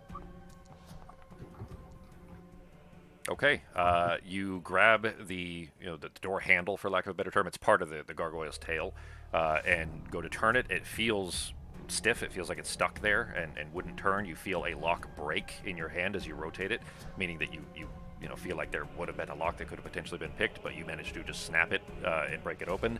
As soon as you do, there's a scream from the gargoyle as the mouth in front of you begins to animate. The gargoyle spawns, appearing in front of you there. The door opens, Give me just a second, because there's something else that happens that I have to read. Quick, BRB. Okay. Let us know as soon as you're back, Fox. Not a great time for that. Let's go ahead and hit readies, everybody. I mean, not her Exactly. fault. I'm gonna grab a quick snack. Okay. Quick snack. Yeah, not Fox's fault anyways, just to, I need to read that for everybody. We doing like a little 5-minute or something? Not 5, like, as soon as Fox is back, just say quick. Oh, okay. We'll stick around.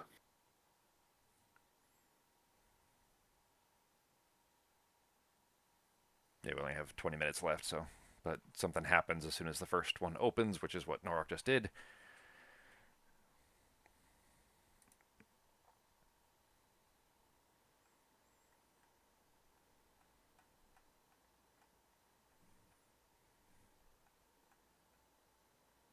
I'm back. Sorry. No problem. Hey, Fox. Justin, Probably Socko set over off here. an alarm. Well, something like that. We're great with alarms. I'm gonna see if I could figure out how to destroy them. All right. Still Socko's turn right now, but Fox, go ahead and hit the ready thing on it, Oh, okay. if you would. Oh, there we go. Okay. All right. So something happened when Norok opened that one there. I So see. the gargoyle begins to animate, of course, and beginning to step out of the door. But as Norok swings the door open, this sepulcher that he's standing in front of, this kind of smaller pyramid shape here, the walls begin to hum with arcane power. And on stone behind it, Norok, you can see on stone shelves inside of it are a bunch of leather cases, amulets, daggers, scroll tubes, glass vials, unholy symbols, and other ornate objects. These are the phylacteries of the Lich's servants that you can imagine. But as soon as you begin to peer through it, fountains of shadowy energy burst from the dark pools to form an inky vortex in the open air at the vault center, back behind you. And a gleaming black humanoid skull flies out from the vortex. It is ruby in each eye socket and is 8 oversized glowing diamonds in place of his teeth. As it appears behind you, a kind of vaguely humanoid form apparates around it. It is now in the glowing pool behind you, or floating above the glowing pool. Very lich-like in nature, and obviously prepared to attack you. I will put him in initiative, as well as this one. Gargoyle, that is, he gets to attack you immediately as soon as the door opened. And then, well, actually, that was your action to do that, so you'll still technically have bonus action and any further movement G after the gargoyle attacks. The gargoyles don't look particularly dangerous. I'll put that for Norok at least, but the Lich most certainly does. Can I still react to Gargoyle since I haven't done it this turn? Yeah. Okay. Then if he hits me, I'll hit him back with the retaliation. Okay. 19. Yes, DC 18. All right. You have Oh, plus plus 2 to your 2. AC. Oh, so never mind. He Sorry. didn't hit then. Okay. All right. So no, ignore the damage then. But he did attempt to hit you. You can still react if you choose. Okay, I will attempt to hit him with Vulcan. Okay.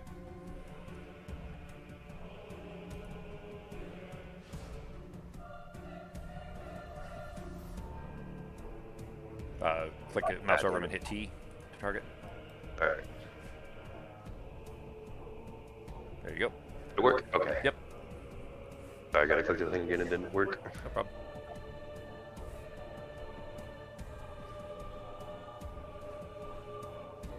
Oh, Fox the Gargoyle rolled right after Norok and before you, so the Gargoyle's next, and then you're There after we him. go. Okay. Go ahead and roll the attack, Holmes. Here we go. 20, that will hit. Okay. Not a natural 20, but a 20.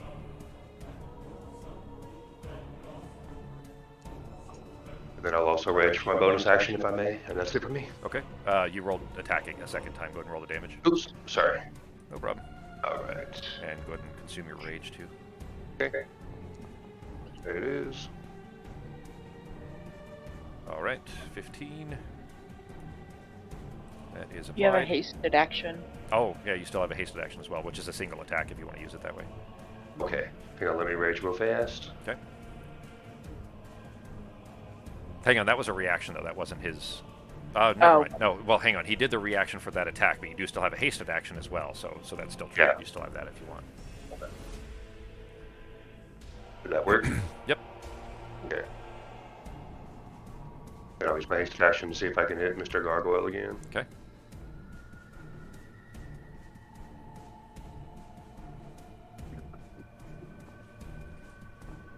That will hit. Okay.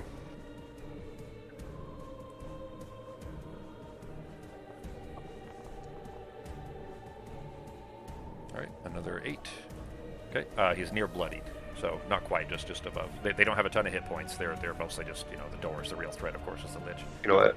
Is it okay if I use my savage attacker to reroll that damage dice? See which one's better? Yep, go ahead. Because I haven't done it this turn. That's a 12, right? Yeah, D12 for your Vulcan Breaker. I don't see the dice the on here. dice now. are gone. Oh, wait a minute. Do I need Yeah, to? you have to do /R D12.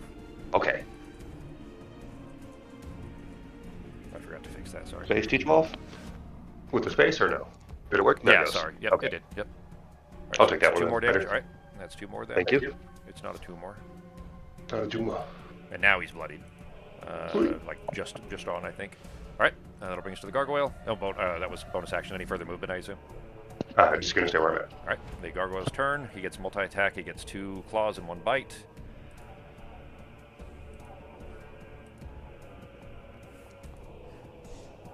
Try to do this quickly here. 22, Yeah. and 16. So 1 bite and 1 claw hits. Yeah, 22's will hit. All right, so there's 1 claw. And damage for the bite. There you go, and these are halved for you, so 4 and 4. So 8 damage total to you. Okay, we're going to start Amay's turn. Sorry about that, Fox. No worries. Okay, So you did see the lich appear in the center of the chamber. He is on your guys' face of the place, but remember, you're on the sides, so basically it can move between anywhere. He just happens to be right next to you. Pardon me. oh, okay. Well, I'm gonna do a perception check to see if I can figure out how. There we go. How to do what? Yeah. How what?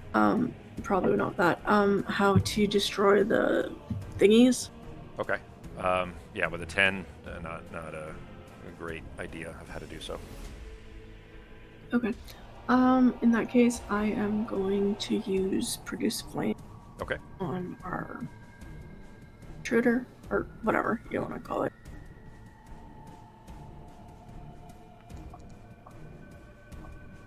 Uh, 16. Well, before you guys roll anything, click on them and hit T, and then it'll automatically tell me what their ACs and everything are. It'll just help me, and it does the animation and stuff. His AC is a 17, though, so it did not hit. Any bonus action or movement, Fox? Am I within a range of it hitting me if I move? No, not right now. No, okay, so It is large, but basically the hexes I'm that gonna the go here. squares that are right around it would be, so. Okay. Okay. Any bonus actions? No.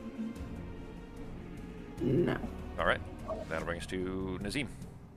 All right, I'm gonna go over to where Pogo is. I should have enough movement. 30, right? Yep. And each basically to go from one face to the other is an extra 5 feet total, so 10 feet basically to move between the edge. But I'll go Also, really you get do through not with the know that wall. I'm here, just yeah, as a heads up. all you saw is that you saw the rocks kind of Yeah. collapsing as he was moving that way. So I'm gonna go right there, one Okay. down, Yep, yeah, you have one more. and I'm gonna look straight up. Well, not straight up, but I'm gonna look up, and I'm gonna fire onto the gargoyle, Eldritch Blast. I know he's bloodied, so I'm just gonna fire the first 2 at him, and then wait. Sounds good. Coming up, attack 1,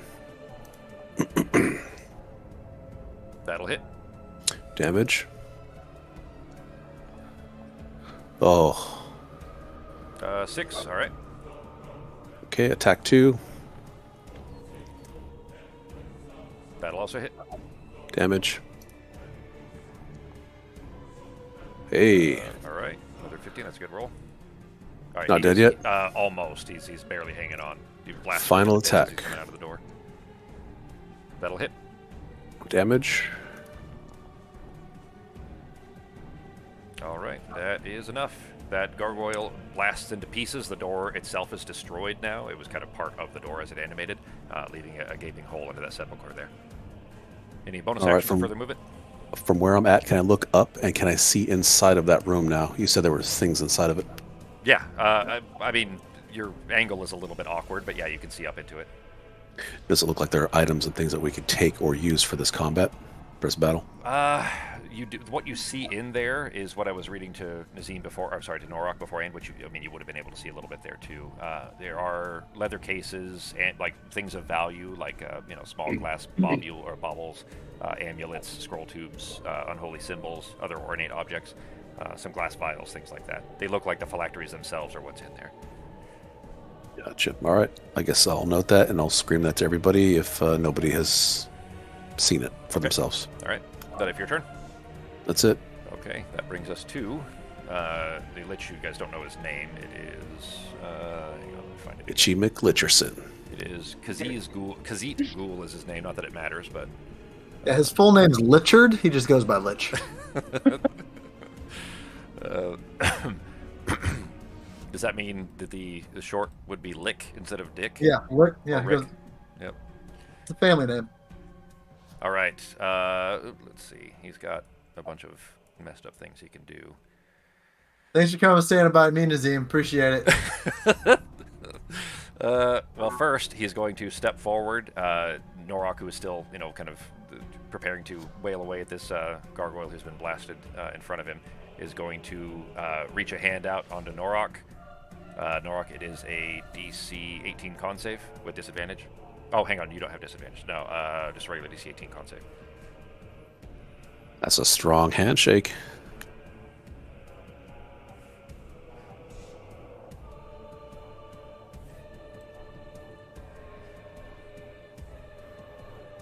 You rolling that G? There we go. Sorry. Oh, all right. Well, You've got a 12. You got an extra D12. If you oh want to shit. use it. Okay, yeah, that might be a good time, Holmes. You might want to use that. I mean, you still need an 8. You So still it's need a an 8. Yeah, you need to roll an 8. chance that you're Yeah. not going to get it, but I think it might be worth it.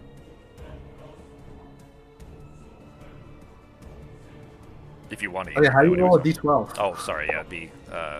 Just /R D12. Oh, no! so close. Oh man. Wait, It's all right. It's all right. Worth it. Sarah. what is he rolling? He's rolling A DC. Well, it was a saving con save. throw? Yeah, con save. You got a 17. Needed an 18 or higher. Do I want to do that? Okay, silvery barbs, and then I'll give him advantage. So he has to re-roll and take the new roll, and then Hang on. You're gonna silvery barbs. You're gonna silvery barbs Norok. It just says a creature. You can. I'm just saying you're gonna hit him with an attack spell. Is what you're doing. It's not an attack spell. Well, It's hang silvery on. barbs. But click You silvery barbs. magically The reaction. distract. Yeah, Click- it's click not. it, though. You don't do any damage. They just have to redo. Oh, I thought it also. Okay. No, Creature, and reroll then 20. I can give And use the advantage lower to a roll. creature. Use the lower roll. Oh, No, yeah. you're supposed to attack a shit. bad guy. Is what it's intended to be. Yeah, yeah. Okay, It's so not. never mind. Then I will use my chronal shift. Okay. Then. All right, so Norok, you get to reroll the That's D20. fine. You don't get to reroll the D12. That part stays, Yeah. but you can reroll the D20. So just roll a d20. Yeah. Well, I mean, it'll still be +4 -1 D4. So you just roll the D20 and You just roll your constitution roll your con save. save. Yeah, just reroll your con save. Yeah. Okay. But you won't get the inspiration on the second one. It's on either roll.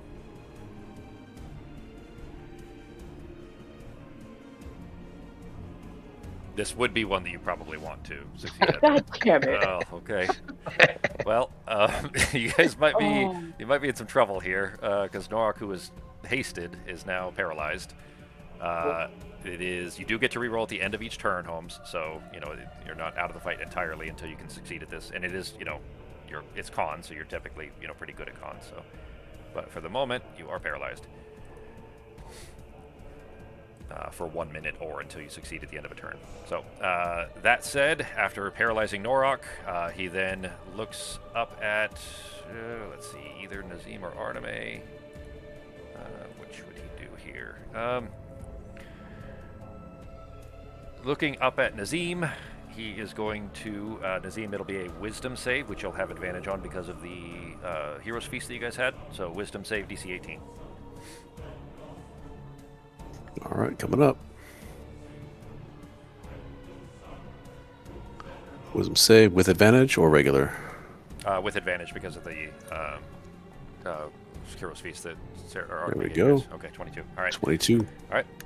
That was he was attempting to control you with a dominate monster. And then Not the boss of me. and then finally, let's see. He's going to frustratedly cast an upcasted magic missile at you. That's a ranged weapon, so that gets disadvantage. Except magic missile automatically hits with all. Oh, shit. Yep. Hang on, though he upcasted to 7, so that is. Oh. Which the automatic didn't work, so that's an extra 64. Plus 1 for each one. So 17 plus 2 is 19, plus the other did 1, so 6 more, 23. 23 damage to Nazim. Okay.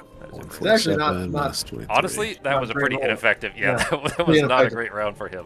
Magic Missile was like a cool spell, but you use so many dice that has the option of going so bad. Yeah. He didn't roll great on him either, so gotta.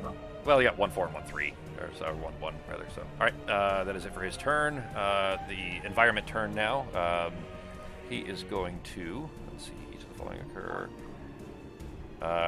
A blast of necrotic energy explodes from the sepulcher that Norok opened. All creatures within 30 feet, except for Khazid Ghul. DC 18 Wisdom save, so Norok DC 18 Wisdom save. Within 30 feet? Yeah, which also will blast Pogo At advantage. and Arteme. Sorry, Is it just in sorry, every Norok. direction? Well, it's from the center of which also so. I mentioned this briefly, that the sides of this being so close, the reason this is relevant is that if you're basically near any of that tetrahedron, that closest one to the middle, I think I'm within 30 you're far. No, feet. you're far enough. Yeah, Nazim and Arteme and Norok are the ones that have to make that save. So do Which save, sorry? I, right? No, Yeah. you're far enough away. It's 30 feet from the. Hang on, right? 5, 10, 15, 20, 25. You're just outside of it, Sarah. Like right on the other side, and so is Pogo. Where is this Alright. thing going off at? Is Normal or blasting from the advantage? center normal? Like, here? No, it's blasting off from the center right here. From the center of the sepulcher. But Okay. the reason that's important though is that when it blasts here, it's also hitting here. Does that make sense? It's hitting all 4 of those because they're right on top of each other. Their points are basically almost touching. Yeah. Okay. All right. So all Arteme succeeds. It is 4d8 plus 8. Half on success of necrotic. So if you have resistance against necrotic, you would take half. Arteme, it is 17 for you. Sorry, it is 7 for you. And that just exploded out of the fucking Out of the sepulcher itself? itself. Every sepulcher that's been breached, every turn is going to do this. Cool. So hence a certain amount of That's unfortunate. wanting to be quick about it as best you can. So 17. Anybody that failed, Arteme, you took 8 for you. 8 for you. Or we just try to blow these fucking doors open from a distance. That wouldn't hurt either. But remember that they In all theory- kind of touch, kind of. In So, theory, if we knock out all 3 on one of those triangles, when the environment hits, it's going to hit everything because that's 3 dimensions.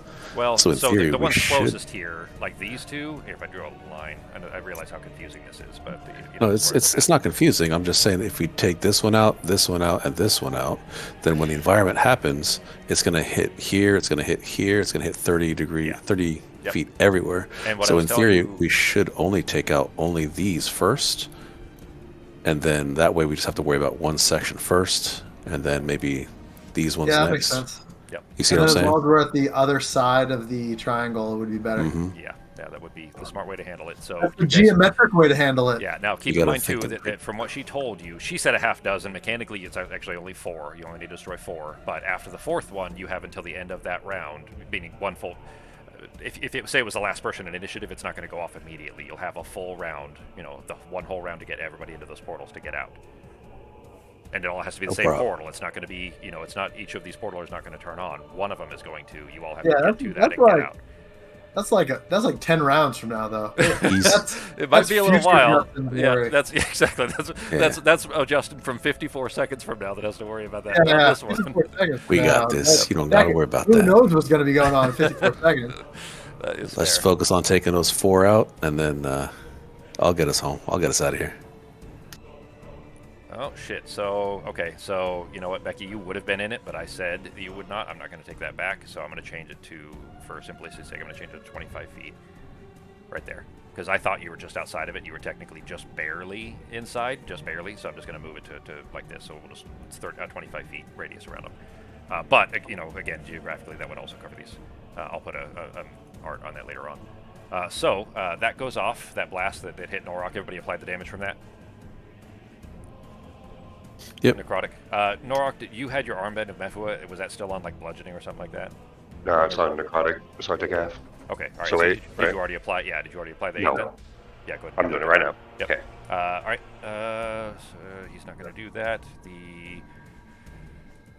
The Lich himself can also teleport to any place within here on every turn. On the environment turn, he is going to teleport himself right in front of Nazim. And Thorgo holds his breath. he after teleporting, as soon as he does, you see him kind of point upwards, not even looking in Norok's direction, but he points up at up to the other face at Norok. After landing in front of Nazim, and see within 30 feet, crackling cord of negative energy tethers the Lich to the target. Whenever the Lich takes damage, the target must also make a DC 18 con save. On a failed save, the Lich takes half the damage, rounded down. Target takes the remaining damage. There is a permanent tether now connecting until the next turn. So basically, every turn he can do that to somebody new. He has basically this is one of his layer actions here. Right now, any damage done to him, Norok could potentially take half of the damage from it. This isn't a spell; it's a feature. This is one of his layer actions. Yeah. This is not his turn. This is just the layer actions, which has happened in initiative. He was at the end of the round, and the environment is at the very top of the round. So this just kind of worked out that they were back to back like that. And that is it. He could choose to do a different layer action on his turn. That's just the one that he chose this turn. He may not do that every time. So it is Sarah's turn. We are at 8. Do we want to go to 8:30? Yeah. Do we want to call it here? I think we could call it, but I do have one question. The area effect that came off that sepulcher, Yep. Is it staying there, or is it a one-off after? It's when the environment turn goes off. All right, and that environment turn we now know is basically start of every round. Start of each round. Okay. Yep. Okay. In fact, I'm gonna reveal it in here for the initiative order, so you guys seal it. It doesn't hurt anything for it to be there. It's basically that you'll know when it's gonna go off. It just happens. So it's like it's kind of like a pulse or whatever that goes off every. Yeah. So basically, what happens is when that happens, when that one comes up in initiative order, two things happen every time. One is that the pulse goes off from every breached sepulcher. The Lich can then teleport to wherever he wants on the map, and then he also gets to use one of his layer actions. This time, the one that he used was the one to tether him between him and Norok. He's got legendary actions and shit too, he does. Doesn't he? Yep, and legendary resistances. I will tell you though that I don't really. I think we've mentioned this before. I don't use the regular legendary actions because they're really cheap to just choose to succeed. I don't like that. Legendary actions or resistances rather. I'm going to show you what we used instead. It's been a little while, but it is. No, resistances. Where is it? There it is. This is what we used instead. He basically can add a plus 15 to any failed saving throw 3 times total. He doesn't have unlimited. Plus 15 to any failed saving throw if it results in a success, meaning if he doesn't if the spell doesn't work on him, he still takes 15 hit points of damage and it consumes one of his legendary resistances. So just keep those in mind. The regular version is they can just choose to succeed, which I think kind of sucks. So this at least gives you if you roll high enough, we'll still hit him basically, and he would take damage for it anyway. So all right. So if we're going to stop... You're so nice to the DM. I mean, I try to give you guys a chance. Like this is supposed to be a really hard fight. You guys are freaking level 17.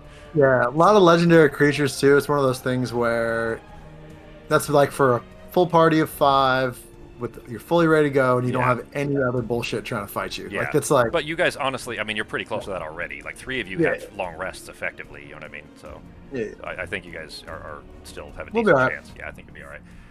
They're stacking problems here with those things blowing up each time if you don't choose effective ones. But anyways, all right, scheduling wise, what do we look like next weekend, everybody?